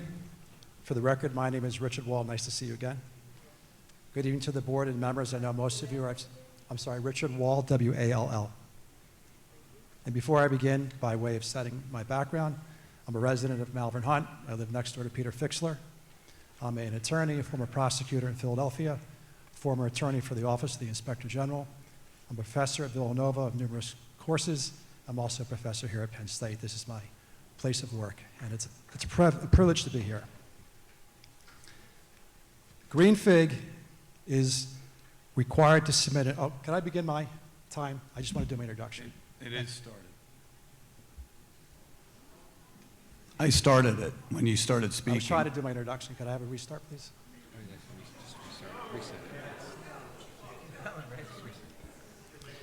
Green Fig is required to submit a new zoning application. A final approval of Green Fig's purported amended land development plan would eviscerate the due process protections that are enshrined in Section 908 of the Pennsylvania Municipalities Planning Code and enforced by the Pennsylvania Supreme Court. Green Fig asserts that a prior zoning approval creates a vested right which cannot be vacated. This assertion is incorrect and in violation of Pennsylvania law and does not apply to the amended plan. In 2006, the Pennsylvania Supreme Court held that the doctrine of vested right is subordinate and inferior to the doctrine of void ab initio. The doctrine of void ab initio requires an ordinance to be vacated when due process violation occurs and the zoning procedure. The Supreme Court said it would be, quote, foolhardy to rule otherwise. Section 908 of the MPC establishes the procedural framework for zoning hearing boards and ensures a fair and structured adjudication of land use applications. Central to this framework is the protection of the right of interested citizens to inspect the documents, to assert standing, to cross-examine applicant witnesses, to object, to present rebuttal evidence, and challenge all evidence of the record. None of these due process rights are protected when documents are not available to the public for review and evaluation. The Pennsylvania Supreme Court stated procedures, quote, must be followed strictly in order for an ordinance to be valid. A violation of any of these fundamental rights is fatal to the entire zoning process. The Green Fig Amendment seeks to increase the structural footprint by 61%, relocate emergency generators, remove basements, and replace cooling towers. The documents and evidence in support of these changes were not made available for public inspection, nor entered into the prior record prior to the zoning board decision in 2021. This is neither fair nor structured land use adjudication. Rather, it is a direct violation of due process rights established in 908. Substantial and material modifications of an existing variance require a new application. As explained by the Commonwealth Court, quote, the final plan must be substantially the same as the previously approved plan. Only de minimis or minor deviations from the prior plan are permitted. In fact, the Commonwealth Court has held that a 6.5% deviation was not de minimis as a matter of law. Green Fig's proposed modifications are greater than 6.25% and far exceed the minor changes permissible under the de minimis standard. Therefore, and in closing, this purported amendment is an attempt to bypass zoning procedures in violation of our due process rights. Accordingly, Green Fig must be directed to submit a new application to the Zoning Hearing Board. Thank you.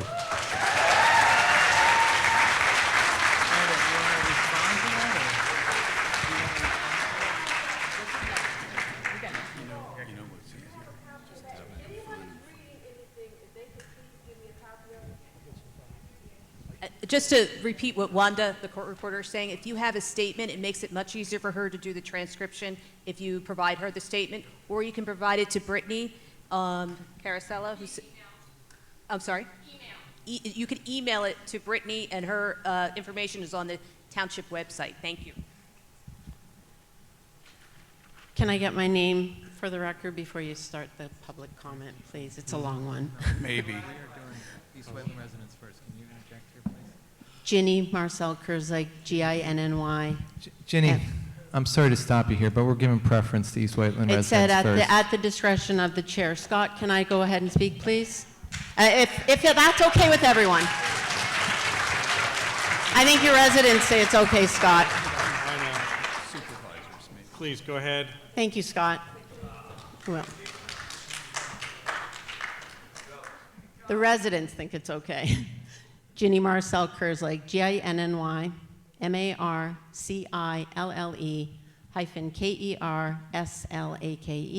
and I'm a resident of West Whiteland Township.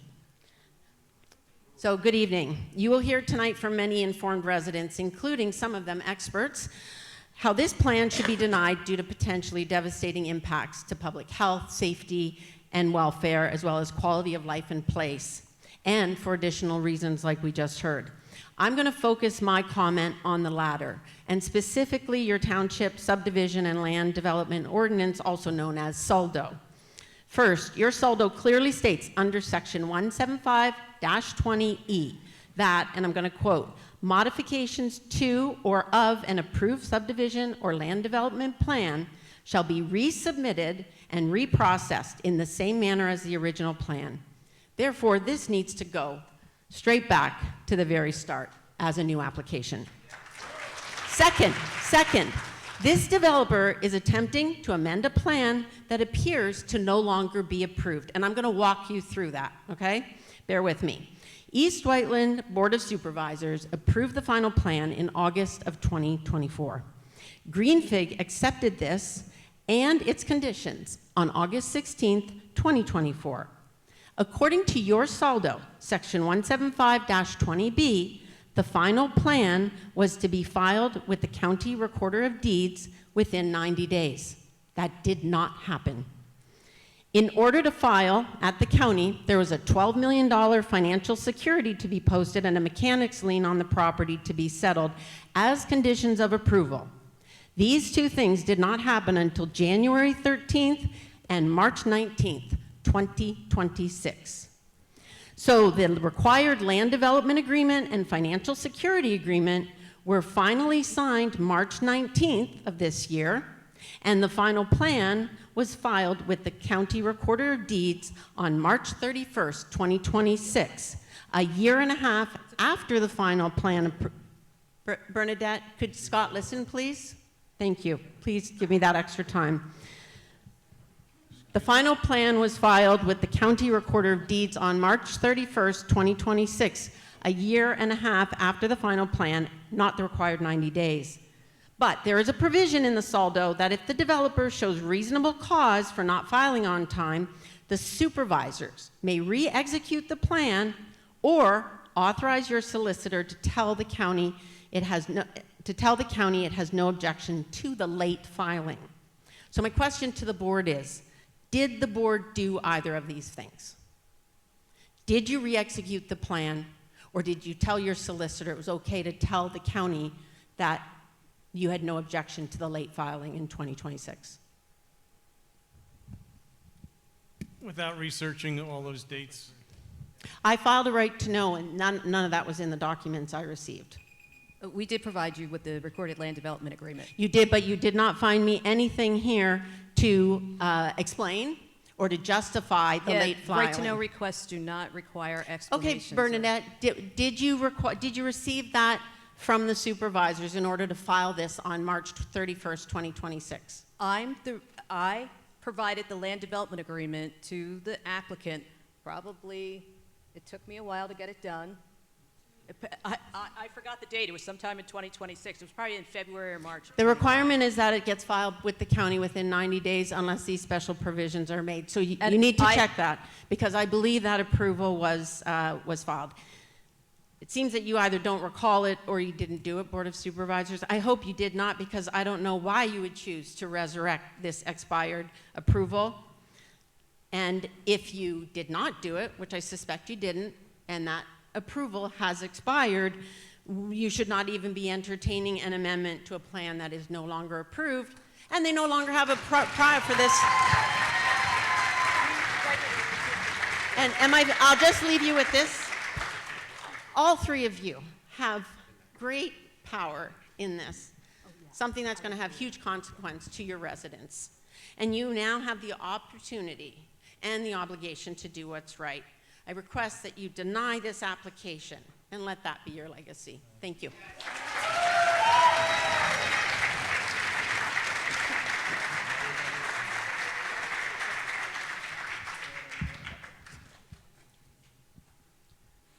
My name's Carl Abramson. I'm an East Whiteland resident. I'm an electrical engineer with experience evaluating compliance for electrical generation facilities. I oppose the siting of a hyperscale data center in suburban municipalities, including East Whiteland. But that's not where I'm going. After attending the March 9th hearing, I was left with a fundamental question. Who are you going to call in an emergency? How are they going to respond? And who's going to pay for it? And I thought about that, and I've done some research. Based on my review, a hyperscale data center is more accurately a high-density energy use facility. We've been talking about air quality, noise, but we also have a situation here where there's a great deal of power being used within a relatively small space. The April 1st Chester Montgomery County Data Center Model Ordinance is a good place to start, because we do not have ordinances that apply specifically to what we're talking about here today. But it does not address key issues such as emergency preparedness, power sourcing, tenant accountability, and financial assurance across the full facility life cycle, including decommissioning. I know we've talked about it. It came up today, the decommissioning component. Given the scale of electrical and thermal risk, passive oversight is insufficient. The township must adopt proactive compliance monitoring, inspections, and enforceable penalties. This will require new administrative and emergency service obligations, including mandated inspections and monitoring. The township will need ongoing resources, staff, systems, and expertise, and these costs must be borne entirely by the applicant through binding agreements, not taxpayers. The township should also require direct financial compensation for community impacts. Finally, approval should be conditioned on guaranteed ongoing funding and clear enforcement mechanisms. If the township cannot confidently answer who responds, how they respond, and who pays for that response, then the township is not ready to approve this use. The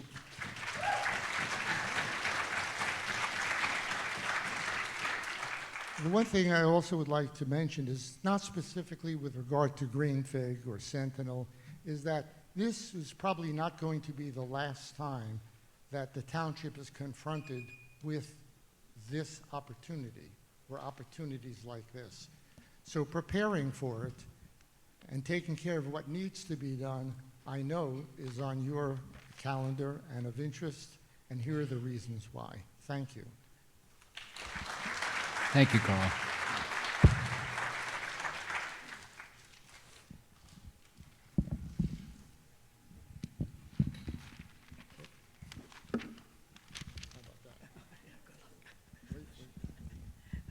Okay. Hi, my name is Kathy Shea. I live in the Arlo Apartments on Sweetsford Road down the road, and I also have a business in the township, Moonstone and Sage, located at 288 Lancaster Avenue. I'm asking the board to just respectfully deny this request. My analogy of what we're facing here is that the company submitted a plan for a parcel that used the size of an envelope, needing only one postage stamp. They have conditional approval for that plan. Now they want to amend their application for a building the size of an Amazon package. That's different, is a bait and switch. That's considerable, and this package should not be in our township's precious green space. And now what they're doing with their threats is being a bully, trying to tell us if we don't do this, then we're going to get what we got the first time, which I find very offensive. I'm very concerned about the potential of us creating a Havana syndrome site. This might Could you sound say a that little, again? A Havana syndrome, Cuba, where people working in certain conditions, subject to certain sounds, have created certain neurological conditions. And standing here as a member and a fortunate person with Parkinson's disease, that is highly impacted by environmental conditions, I'm standing here telling you that whatever the decibels say and all of those things that you're saying, that you could stand here and stand there, that all might be well and good, but I'm an example of what some of your other residents and I will be facing as a result of having this big power pack in our system. We are all energetic beings. Our body responds to energy, and how that energy is being pushed at us from various ways. And as the doctor said, the high notes, the low notes, it gets through our system, and it gets into our systems, it gets into our neurological system, all of our medical systems. And I'm asking you to consider that and think about the people that are right now suffering from these types of diseases that are affected by this, and the future of the children that are going to be potentially affected by this. Thank you.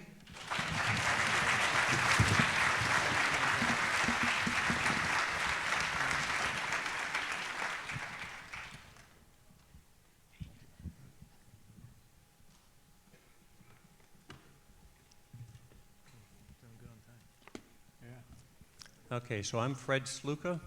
I live at 1011 West King Road, Melbourne, 1011, Sluka, S-T-L-U-K-A, and as Fred is in Frederick. Okay. So I have, first of all, a couple of questions for the Green Fig guys. So data center is going to have to draw a lot of power, and the data center is going to have backup generators in case power goes out. What does the data center do in between? Is there a UPS?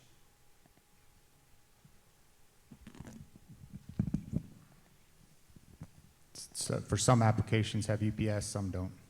Okay. Computer servers? Yes. Which is the major draw of power in this whole thing? Correct. So most of the facility basically has a UPS? No, some servers have ride-through capability inside the server. They have 15 seconds of battery that don't require So some have a built-in UPS, and some have an external UPS. A UPS is an uninterruptible power supply. It basically requires batteries so the servers don't crash between the transition from powering going out and the generators kicking on. Correct. So there will be batteries. Correct. What types of batteries will they be? Lead acid, there's lithium? Multiple. VRLA is commonly used, valve-regulated lead acid. Lithium ion is used to the extent the fire inspector allows it. There's, it's all regulated by code and carefully reviewed by the. So lithium ion batteries are a lot cheaper than lead acid batteries. I'm going to assume, unless you know otherwise, that they'll be mostly lithium-ion batteries. We don't know yet, is the Okay. candid answer. Okay. Lithium-ion batteries catch fire. Okay. What I'm going to do now is run through the rest of what I have to say and a bunch of questions to you, and I want to just sort of queue up the answers for when I'm done. Okay. Lithium-ion batteries catch fire. Laptops get hot and they catch fire. People have heard of this kind of thing happening. Cell phones, electric vehicles catch fire, and they burn down houses by sitting in a garage unused when their batteries catch fire. Airplane, I took a flight out to Seattle recently. I was not allowed to carry many lithium-ion batteries in the plane with me. They had to be in my personal luggage where I could see them, and if there was a problem that people could notice that there was a fire.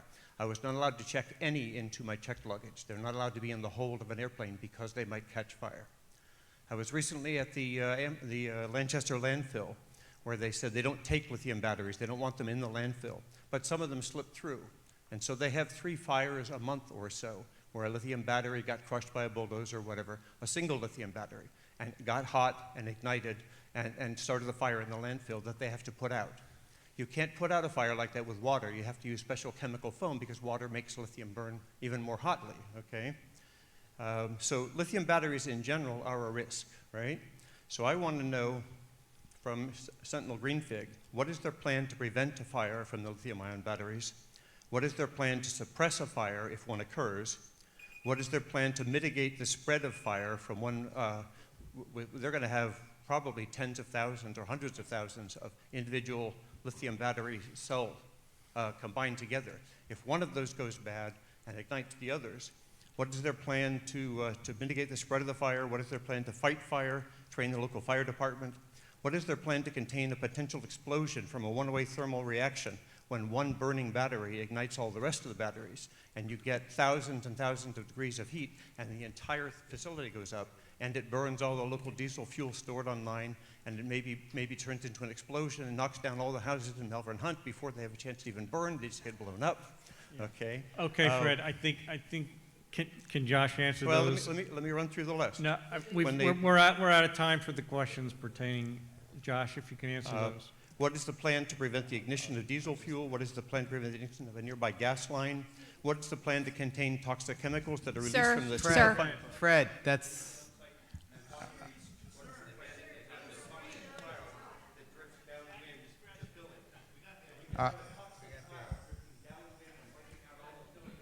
All right, Fred, please.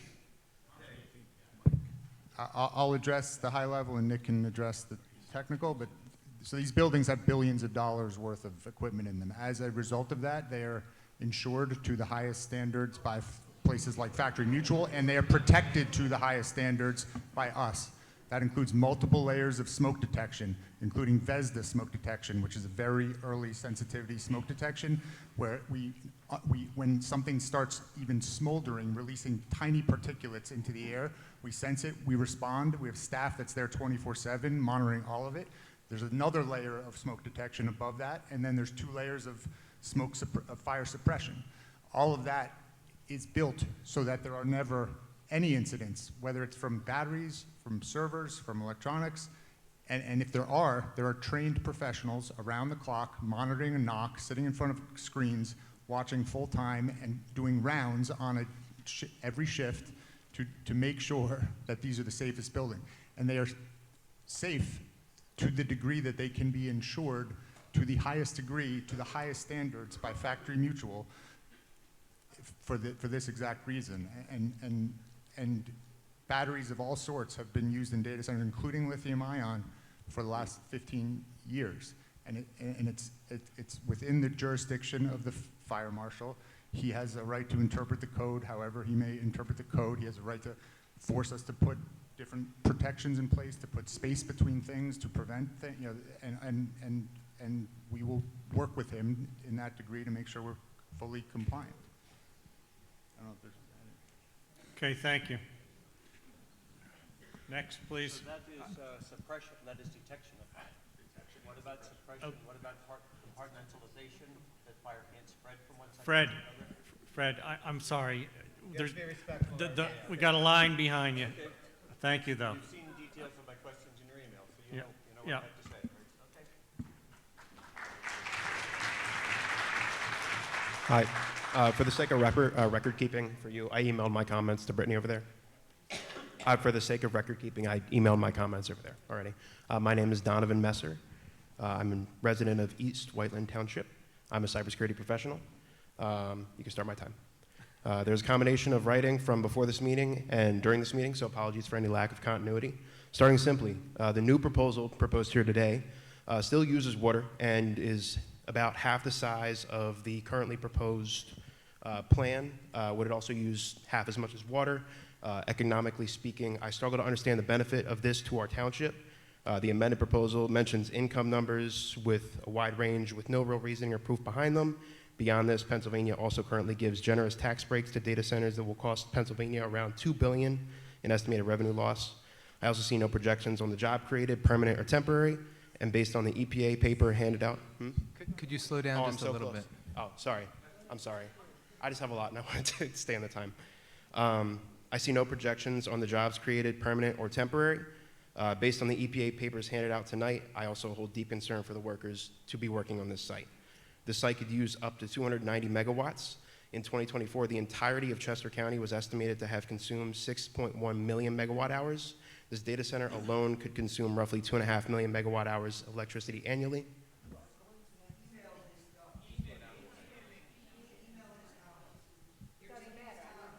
I'm sorry.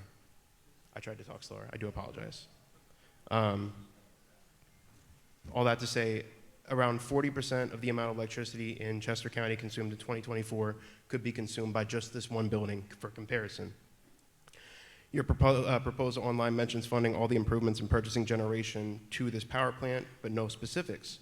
Are these sources sustainable? What are the impacts on the communities where the power generation is restarting? This is also a Commonwealth issue, not just our township. PECO said it itself, adding a data center of this size is akin to adding an entire medium-sized city to an electric grid. Even if my personal wish of a data center not being built probably won't happen, I personally believe the 880,000 square foot design mentioned is much more workable considering something is going to be built. That said, do not hold this smaller plan over the township's head. This design being shown tonight shows it was always possible to design this. As the chairman said, these processes take time. Respectfully, I do not care about your customers, bottom line, or deadlines. I care about my fellow residents of this township. While I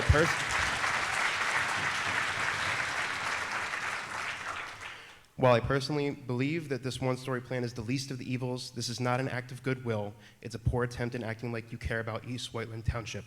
Thank you.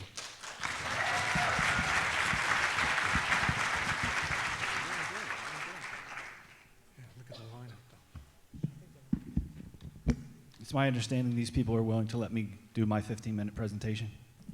Just clap your hands if you're giving up your time.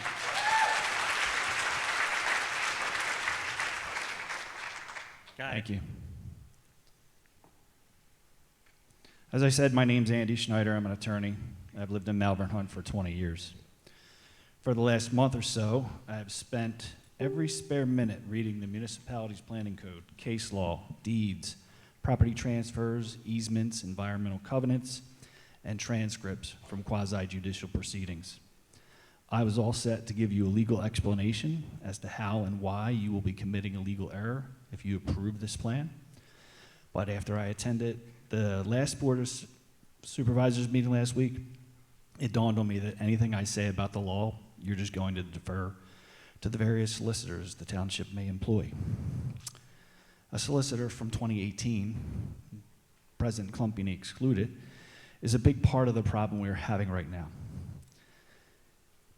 In recent meetings and reading transcripts, emails, and text messages that people have received from right-to-know requests, you can see some of our township solicitors spoon-feeding their witnesses and carrying their water, not Ms. Kearney or Mr. Crotty. Take a look at slide 2. This is from a 2018 zoning hearing that kicked off this 8-year run of things. This slide is one of our lay people, zoning board officer neighbors, doing his darndest. Mr. Schneider, we really can't see it. Do you have handouts?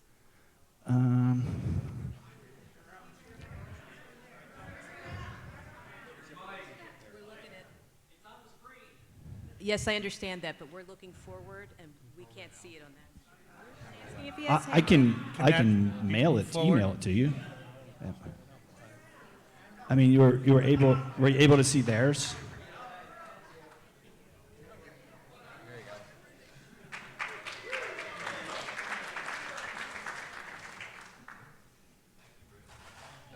You're good.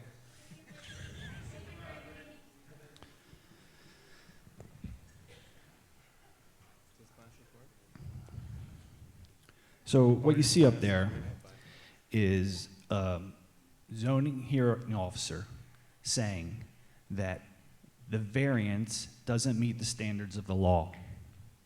He knew in the moment that the application, their predecessors in 2018, did not demonstrate substantial, serious, and compelling reasons for the variance. The zoning officer knew in the moment. But if you move to the next slide of that transcript, you have the township solicitor telling him that he can ignore the law because nobody is here to object. That transcript, you can ask your counsel, is what's going to help us win that land use appeal. More recently, one of our solicitors stood up at a meeting and scolded us and said the developer has vested rights. Now, you heard Mr. Wall, also an attorney and a law professor. He explained a little bit more about vested rights, and I sent a letter about that. But I haven't heard back in writing from our lawyers. I would think if there was a rationale supporting that vested right arguments, they could provide it to me. The following is not an insult, it is an element for the record. The Sentinel team is not acting in good faith. An easy example of that happened at the last meeting. We had some really smart people talking about the sound problems this data center will cause. They had honest, legitimate, fact-based questions. The developer's attorney got up and said, there's a 30-day prison sentence if they violate the noise ordinance. Really? First of all, corporations don't go to prison. And second of all, that can only happen if they don't pay the fine. And that was the exact point of the commentator, that the Wall Street billionaire investors will do whatever is cheaper, pay the very, very modest fine or spend the millions to come into compliance, and do the math. Also at the last hearing, Sentinel was asked another very valid and important question about the chemicals that will be used or emanating from a bunch of massive air chillers. Rather than just simply tell us the name, they said, don't worry, it's non-hazardous. Only after some pushback by Senator Muth, who is behind me, did we hear that one of the chemicals is R513A. Why did it take that pushback from our senator? Get that answer? Probably because they didn't want us to use the Google machine and see what that says. Per Google, the hazardous characteristics are, in fact, low toxicity. But low toxicity is not non-hazardous. The physical hazards include liquefied gas under pressure. It's an asphyxiant, can cause burns, cardiac effects, inhalation problems. I believe Mr. Rubino likened it to a supermarket cooling system. Their data center clients will be happy to know that I have the paid version of ChatGPT. And it tells me, and I quote, this is a really good and important question because the scale difference is enormous and often misunderstood in hearings. Gentlemen, when a developer comes into East Whiteland Township looking to develop a massive project while giving less than candid answers in the planning process, what kind of candor can you expect once they have their roots in our soil? We, the people in this audience, are your friends and neighbors. Stand with us.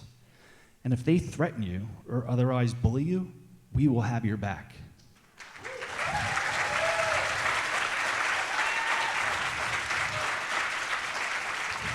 In Great Valley School District, we teach our kids to stand up to bullies, to not be bystanders. And that's what this amazing group behind me is doing. We are standing up for you and for ourselves. For the last month or so, I was very frustrated as I went through so many documents that have been revealed, the right to know requests. One thing's clear, there have been many failures within our government that have gotten us to where we are. But you know what? I'm the government. You guys are the government. We are all the government. And good governance requires vigilance and participation. We have failed ourselves to this point, but we can fix it. Tonight, with no votes from you, or in court. I'm not here to fight with the three of you. I've not seen any of your names on the overt mistakes of the past.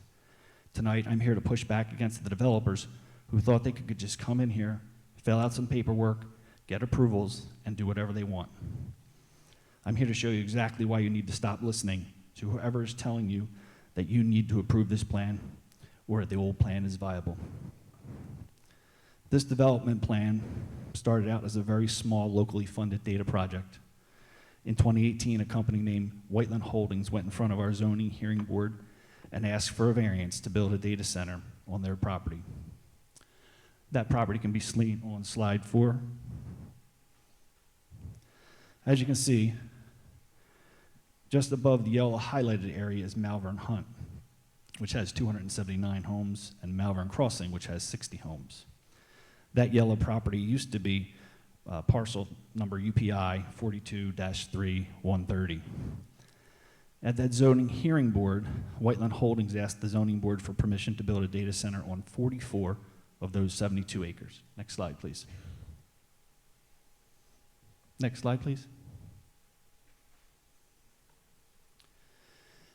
The applicant called witnesses to testify as an expert.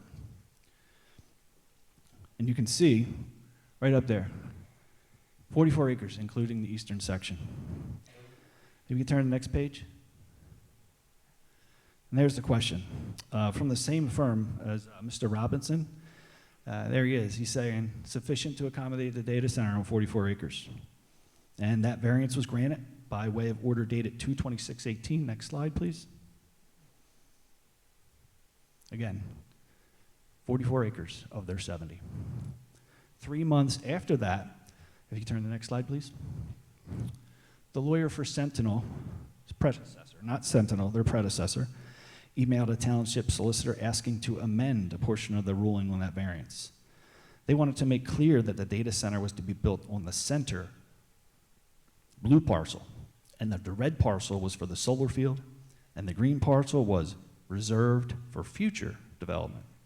And so the zoning board agreed to make even clear what the data center was for, and they approved that for future development. Then at some point in the following year, 2019, that large yellow property was formally subdivided, as you can see in slide 9. That red section is 11 acres, the blue section is 33, the green section is 28, all plus or minus. But they didn't just ask for any 44 acres, they were very specific. They said, including the eastern sector of the property. Next slide, please. The red is 11 acres, and the blue is 33, which is where you get the 44. That eastern sector is the red section. If you note, it has a very interesting shape. That shape was formed because that was the section of the EPA Superfund site, which the EPA has defined as the quarry. Those 11 acres are where the toxins of the Superfund are buried. Since they cannot dig on that property, they plan to build a solar field there to provide electricity for their data center. And the plan was to build 2 buildings on the other 33 acres, which you can see in slide 11. And the oval in the sketch was to be reserved for future development, as requested. So there you have it. In 2018, they asked for permission to build a data center on 44 acres, and the zoning board approved it. Slide 12. At some point after that, the property was bought by Green Fig Land. In 2021, Green Fig Land went in front of the zoning hearing board and asked for some more variances. Again, unfortunately, the zoning hearing board granted more variances like they were giving out candy, despite the legal requirements that their own zoning hearing board cites. They noted, the reasons for granting a variance must be substantial, serious, and compelling. A party seeking a variance bears the burden of proving that unnecessary hardship will result in the variance is denied, and the proposed use will not be contrary to the public interest. Despite that tough burden, more variances were granted. Those variances were outlined in a letter by the township solicitor in the next slide. That's a 4-page letter from November 16, 2021. And nowhere in that document are they granted permission to go beyond the 44 acres permitted in the 2018 variance. Now, if you turn to the next slide at the bottom of the page, into page 2, variance is granted for a data center to allow additional building square footage for a new total of 1.86 million square feet. More building square footage does not mean more acreage. There's nothing in that variance that allows them to build beyond the 44 acres. If you turn to the next slide, March 25th, I sent a letter to the township solicitors explaining this, and I asked them to do their due diligence. Sunday evening, I was informed that this would be reviewed with you. Moving to 2024, the property is still owned by Green Fig, and at some point, they had submitted whatever was needed to get to the next stage in the process.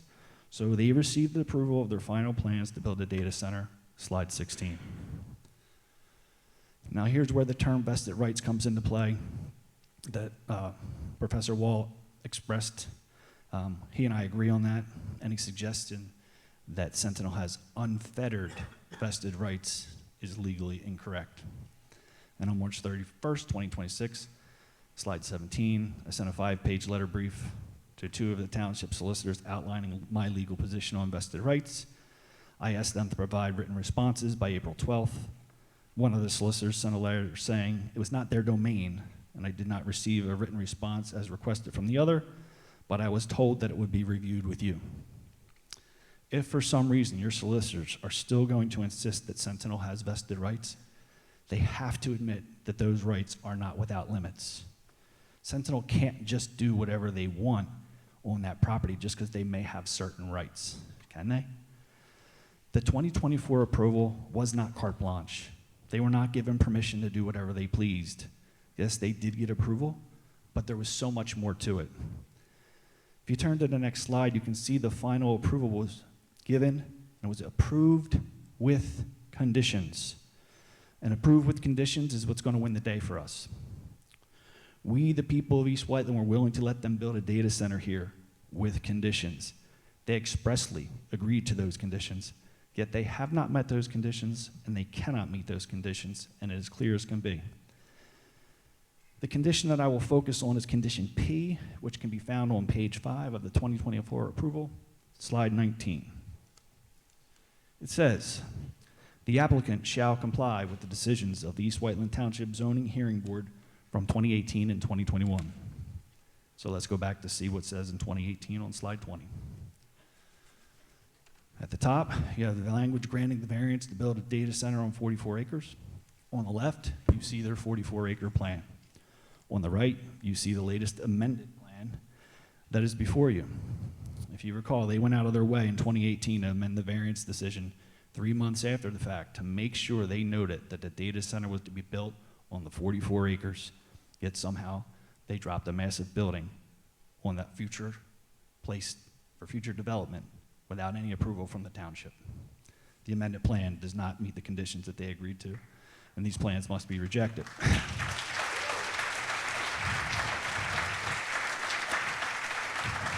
There's more. There's more, and it's really easy. It's so basic. Let's look at slide 21, the variance that says they must comply with. It says, the proposed use and intensity thereof shall be consistent with the applicant's plans, testimony, and evidence presented at the hearing. So what was their testimony? That they must comply with. Let me turn to slide 22. In their efforts to get the 2020 variance, Mr. Ledane said, so we're putting an entrance on the Sweetsford Road, and we're not going to complete that entrance until after the construction, well, late in the construction, because we're going to bring everybody in for the construction through the back entrance, which is through Pico, right off 202. Mr. Ledane went on to explain the entrances in more detail, details that they must comply with because they agreed to comply with them. Slide 23. He said there'll be 4 entrances. They can come in through Valley Creek, and it can come in through Backton Hill Road, and that's on our 4th entrance is from the bottom coming up. So we have 4 entrances coming in there. Probably not a lot of that traffic is going to come in there. Most of it is going to come in off of Valley Hill. And there could be 20 people working on a shift. So the traffic is only going to be a concern during the construction period, and we're going to bring the construction traffic in from off of Route 30 and 202. Their amended plan only has 2 entrances, not the 4 that were required and promised, as you can see on slide 24. The green stars mark the Backton Hill Road entrance, which is the only one that exists, and the yet-to-be-built Sweetford Road entrance. The red stars mark the areas where they promised entrances, but they do not exist.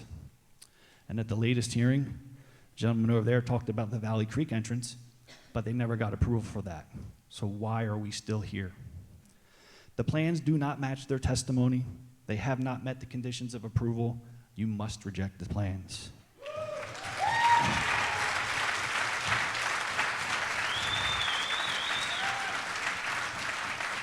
There's some more testimony about a condition of approval that has not been satisfied, and this one's a monster.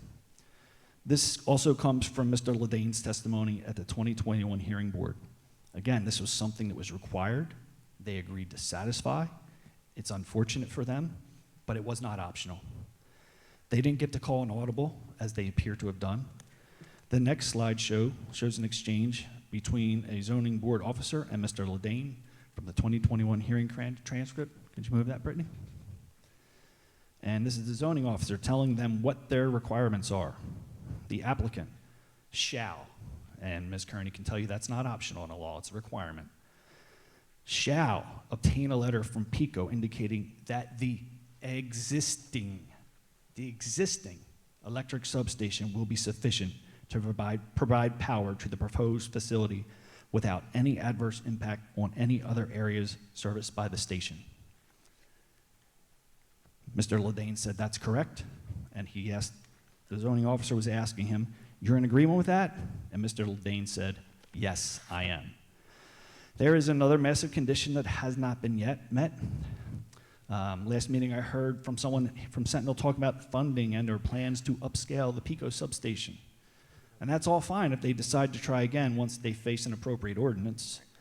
But the condition that was placed on them, and they agreed to, was they needed a letter from PICO that the existing substation will be sufficient. The amended plans were submitted in December of 2025. I have not seen such a letter, and I'm highly certain that it does not exist. It seems that Sentinel has its own plans without regard for the conditions that East Whiteland Township placed on their approval, and they agreed to.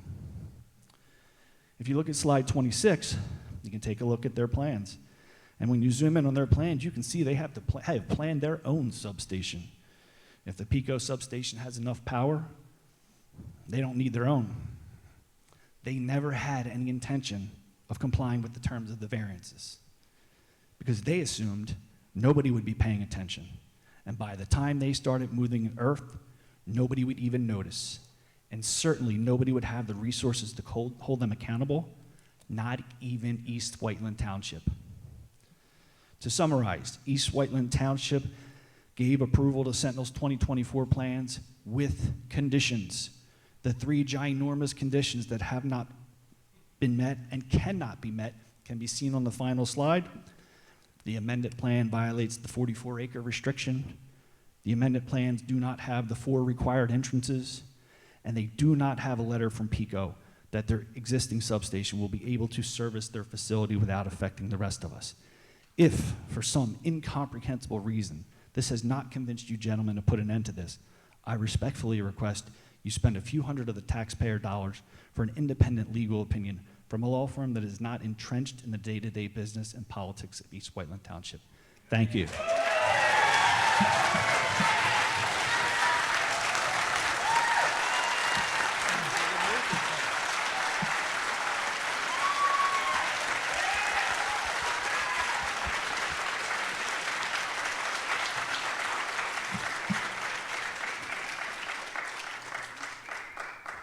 It's okay, you deserve a break.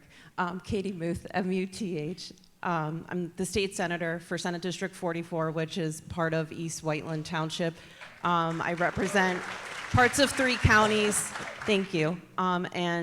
This data center project proposal phenomenon is quite interesting and terrifying all at once to observe and participate in. But I first want to give recognition and appreciation to such a well-informed group of residents that have taken the time to be thorough, and honestly, all of this should be publicly available. It's disappointing to hear right to knows have to be filed to get information, and I just want to say thank you to all of you for your due diligence and for caring about your community, because that's so important in a democracy that's functional, and every day we see that withering away more and more. I'll be very brief because I'm blown away by the previous presentation. It's quite interesting.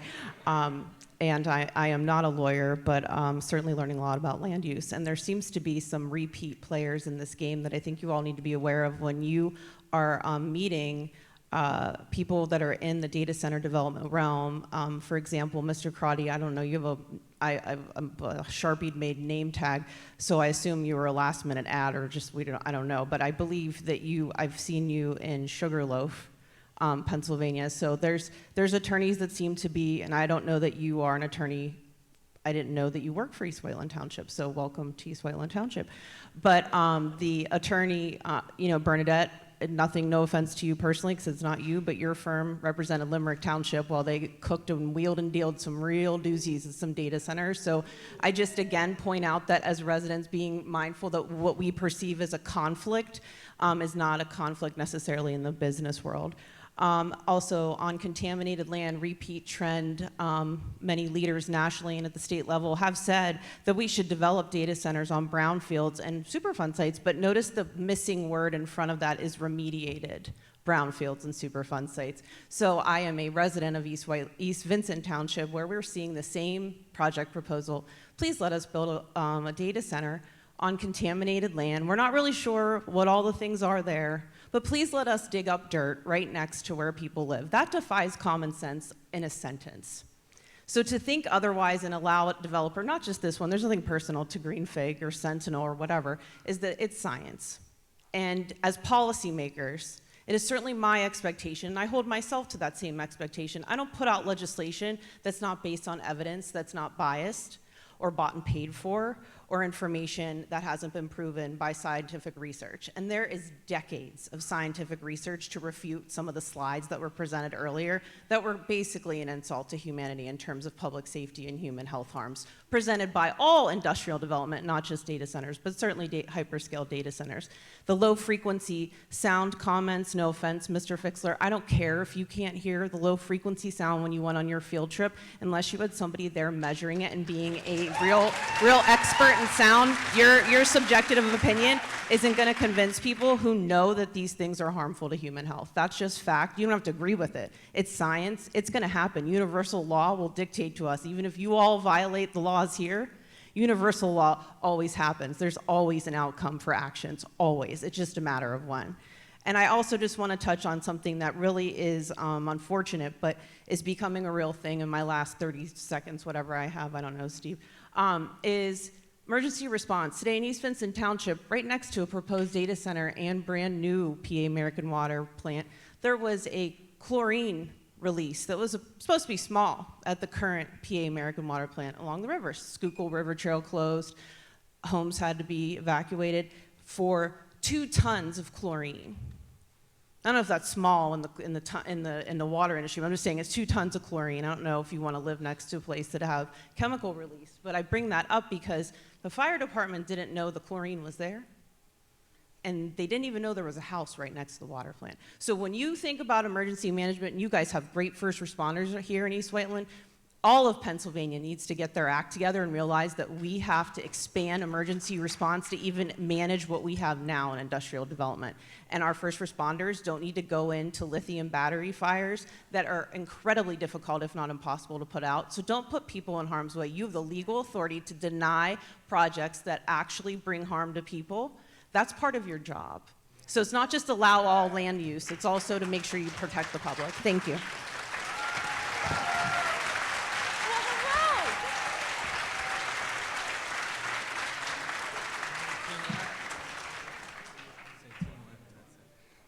Hi, my name is Sid Gata, and I'm 12 years old, and I live in Malvern Hunt in East Whiteland Township. Personally, I'm a nature enthusiast, and I'm part of Stroud Water Testing Laboratory. I tested Valley Creek for road salt and forever chemicals. Valley Creek is already impacted in the growing population in the surrounding areas. I'm also a student of Willistown Conservation Trust, where I tested microplastics in our creeks. Currently, our creeks slowly changing with the pollution. What would happen when the huge data center is in play? More burden to the existing changes. As a kid, I run around the community and explore many things and play with my friends. And I try fun things in the community to do with my friends. We found so many animals living in our community, such as snapping turtles. All these animals thrive within pure environments where water and air are pure. I play games on my iPad too, and they meet data centers, but if you ask me or my generation, we want to live in a non-contaminated world. I don't feel that this data center is a useful tool to the Malvern Hunt community and the township. What would happen to the air quality, the water we use, and the noise we hear?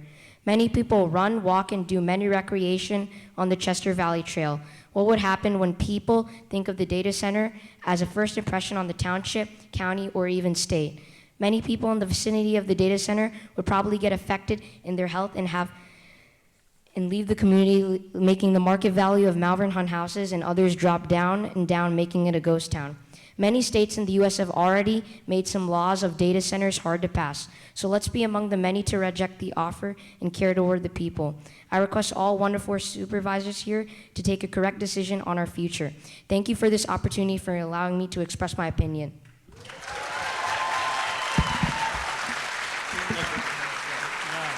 We've got till 9:30. We've got a little bit of time.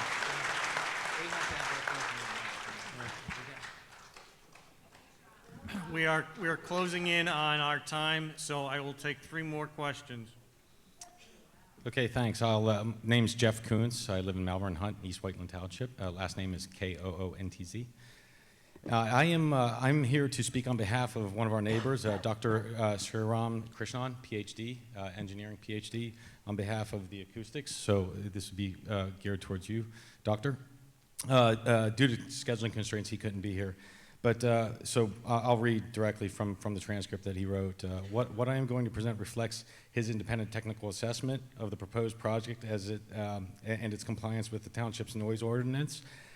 The township zoning code, please verify, is, as it states in section 133-4, is 10 decibels above background noise or 65 decibels during the day and 60 decibels at night, according to the code. Both limits during the day and night must be met. The applicant only demonstrated compliance with fixed cap, not the background base limit, which matters most in residential setting at night. Breaking down the facts as they've been presented in comparison to the ordinance, the data that has been presented in different scenarios, the applicant's study predicts 51 to 53 decibels at the residential property line. I think that differs a little bit than what was presented earlier today, but not terribly far. The township's consultant measured background noise between 46 to 54 decibels. But those measurements were taken during the daytime and rush hour, influenced by traffic. That is not representative of nighttime conditions. The ordinance recognizes that by setting separate daytime and nighttime standards, as I referenced before. The applicant did not measure nighttime background noise, so Dr. Krishnan did at the same location using the same methodology at 10 p.m. across multiple sites, across multiple nights. Those measurements showed a background level at 10 p.m. to be around 35 to 38 decibels.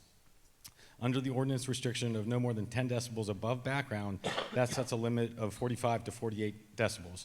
Based on the applicant's study prediction of 51 to 53 decibels at the residential property line, the applicant's modeled noise exceeds the limit by 3 to 8 decibels. Is that a fair assessment in your professional opinion? Sorry, it is not. Okay. So that was the assessment that I read. The one question I do have for you all, my question would be on the air chillers, right? The air-cooled chillers. Will there be plumes that come off those air-cooled chillers depending on humidity and so forth? Will we see plumes from them at all? No. No, is the answer. The plumes are evaporated water that come off the evaporative cooling towers in the existing vested plan. Air-cooled chillers do not produce anything visible. Okay, thank you. Oh, yeah. Hi, my name is Dr. Srini Titali. S-R-I-N-I-T-E-T-A-L-I. I'm a medical doctor that lives in Malvern Hunt. I've been living there for the last 18 plus years. So again, I'm going to be talking a little bit about the hearing at the sound pollution here. Sriram, I'm representing what he wrote over here. The proposed facility would be continuous generating mechanical noise 51 to 53. What I wanted to say, though, was the World Health Organization has found that nighttime noise above 40 decibels begins to affect sleep. This is where my interest comes in as a medical doctor. It's very important for you all to notice that sleep disturbances can actually lead to cognitive disturbances, and the noise range is going to be in between 45 to 55 decibel range, right? So that's actually going to produce sleep disturbances and physiological stress. The effect on on health is anxiety and depression. Mr. Urbina, you're wrong about what you said earlier about the 55 decibels and that it's going to be blocked and it's going to be ambient sound and all of that. Although you're cutting down on the size of the building, it really is not going to help because that hasn't changed. So the other thing is, it's almost akin to any prisoner of war torture with a constant white noise. It's very important to know that. And I think you're also wrong, sir, again, about the learning issues in children. It has been shown that there are low learning issues in children, cognitive skills go down, and hearing issues leading to decreased concentration, sleep disruption. So all of these are so obvious. As a medical doctor, I'm telling you, I've been speaking about this for the last 2 months in front of the Planning Commission and in front of the Board of Supervisors, and again now. Thank you very much for the opportunity, but this is very, very important to really note. We're not just making it up. So please consider all of these before you make a decision. And I think we have just one more person over here. Yeah, go ahead, please. Okay, so the both of us have petitions, so we're going to go together. My name is Karen Fordyce. I'm at 1 Fairwind Lane in Malvern Hunt, and I stand before you tonight not as a single citizen, but as one person representing over 2,400 members of this community who've come together to sign the petition asking the Board of Supervisors to deny the amended application. We've gone over 1 million times what the changes are. It's obvious that they are substantial. But I also would like to remind the board tonight that residents have rights too, that in all honesty I feel have been overlooked. Municipalities have full legal authority to deny land development when the land development will harm the public. The claim that all types of development must be allowed is a misleading statement that leaves out the MPC requirement for all local governments to make decisions based on the best interest of public and not the developers. I'm going to cut mine a little short, but all I'm going to say now is after Andy's astonishing information that we received tonight, FIG has not met 3 of the conditions in their amendment, and the board needs to do the right thing now since there's no way for them to move forward. Therefore, I ask you not to listen to just me, but over 2,400 voices that have signed the petition that I'll be giving to you.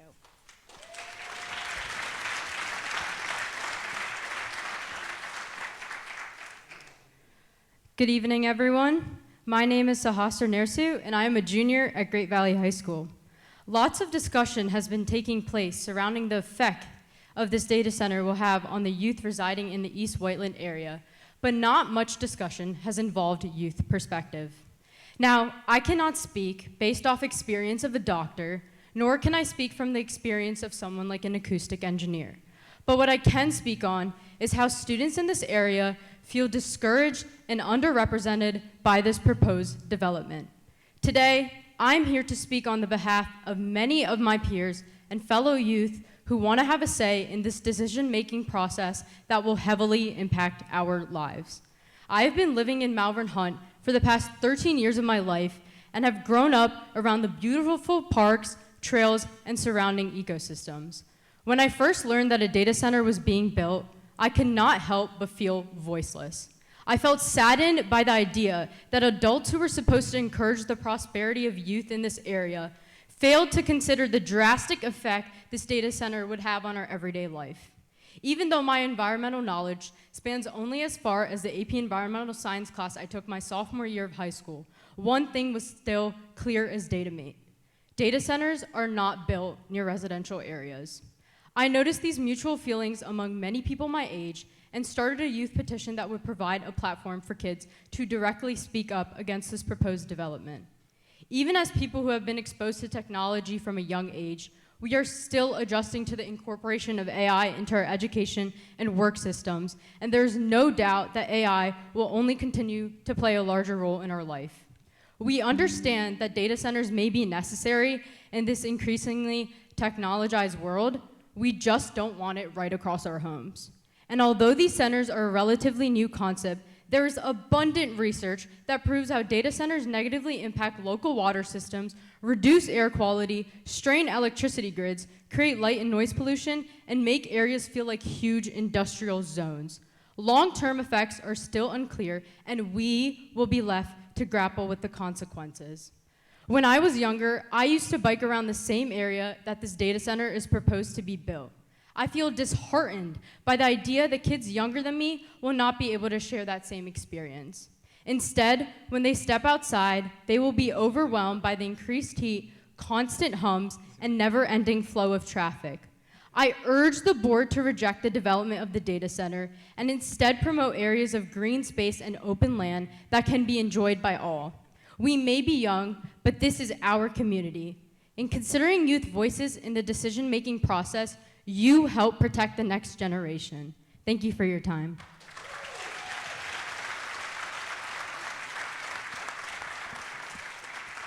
We have time for one more question, and then we are being told that we need to begin to wrap up. Really?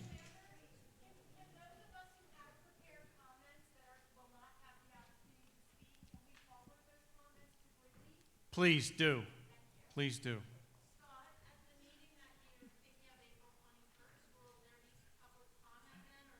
Jenny, we're not there yet. Okay, thank you. All right. Again, great questions, thoughtful. Let's please, Yeah, sure. Shiva Capsi, S-H-I-V-A.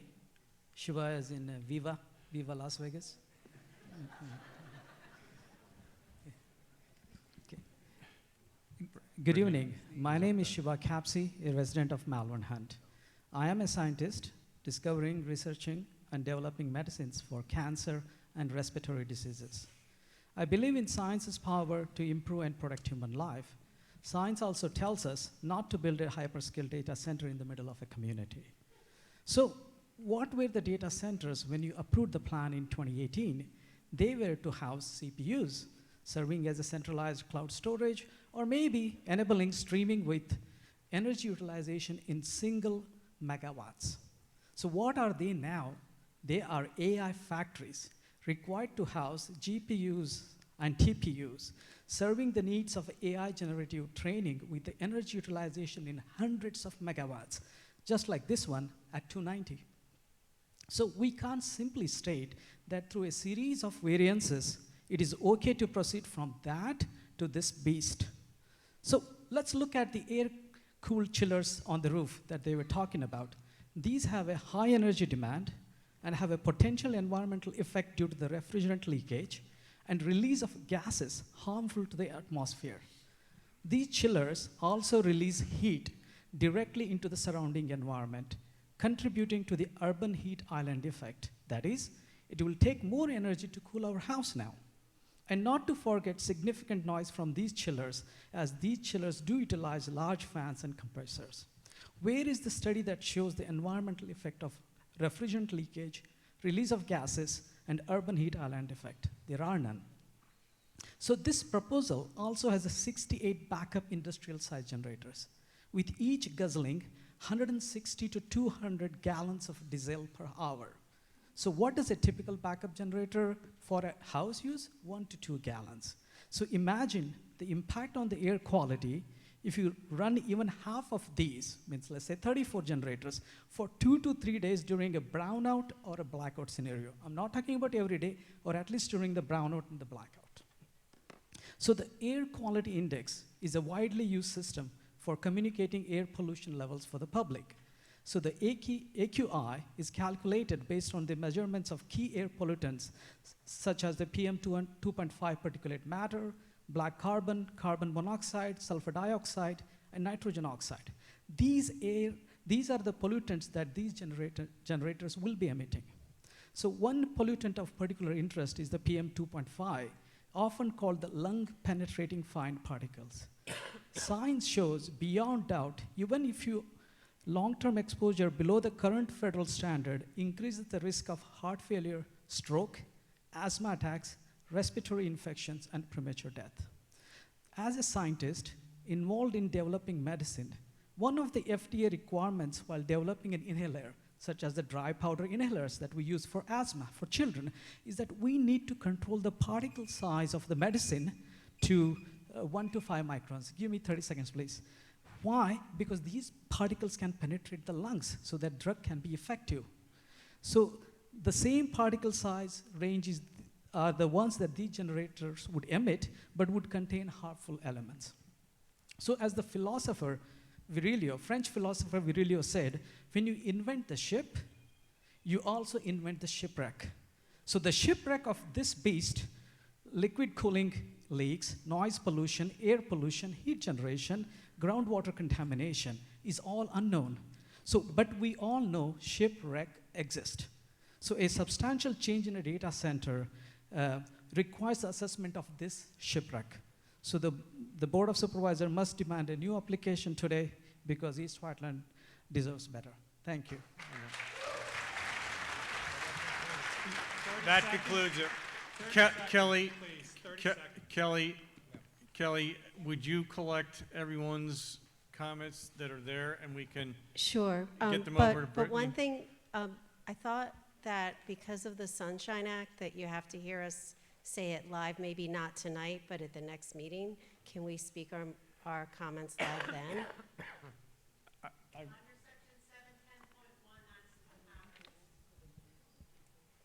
I think everyone here has some important things to Okay, share. I'll tell you, Kelly, I'll tell you what. Brittany, would you go get the names of the people that are standing in line at the next meeting? They will lead off with their comments. Okay, is that fair? That's fair. Thank you.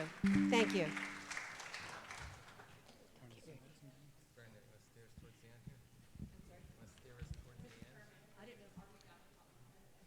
I'm sorry?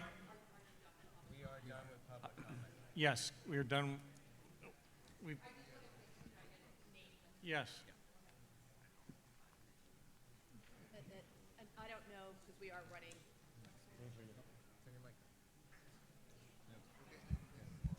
Brittany, turn us off. I don't know if the applicant wants to respond to anything briefly, or we'll just. No. What's that? Yeah, or we can.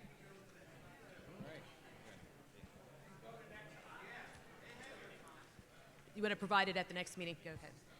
So at this point, you can decide if you want to hear further comment, you want us to prepare. Do we need to report? Do we come back?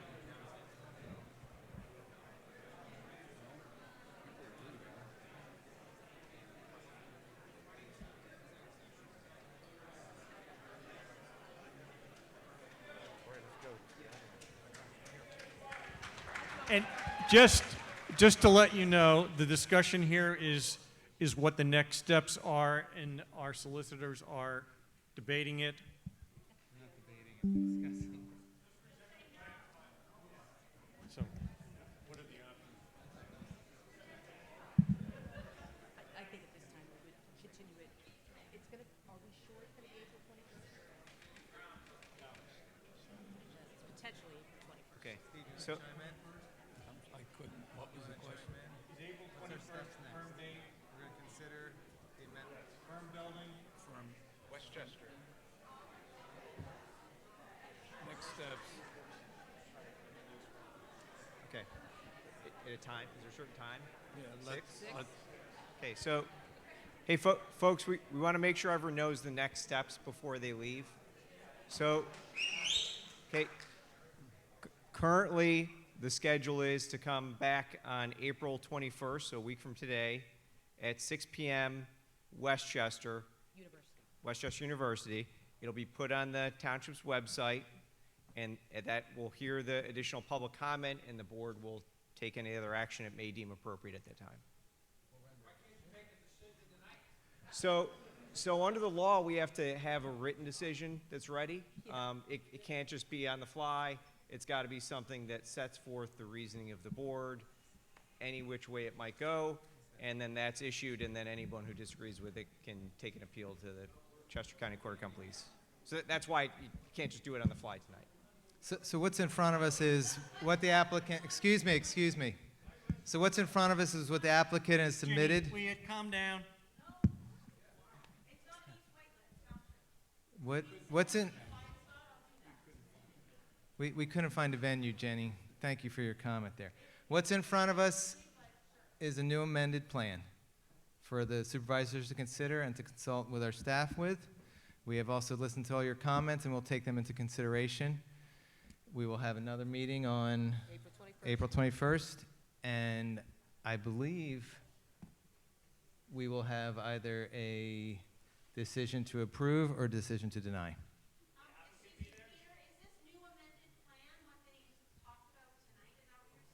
That's correct.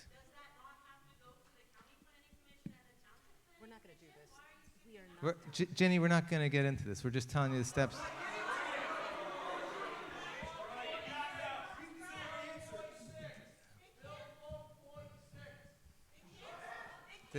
This is Jenny. This isn't a yelling match. Yeah.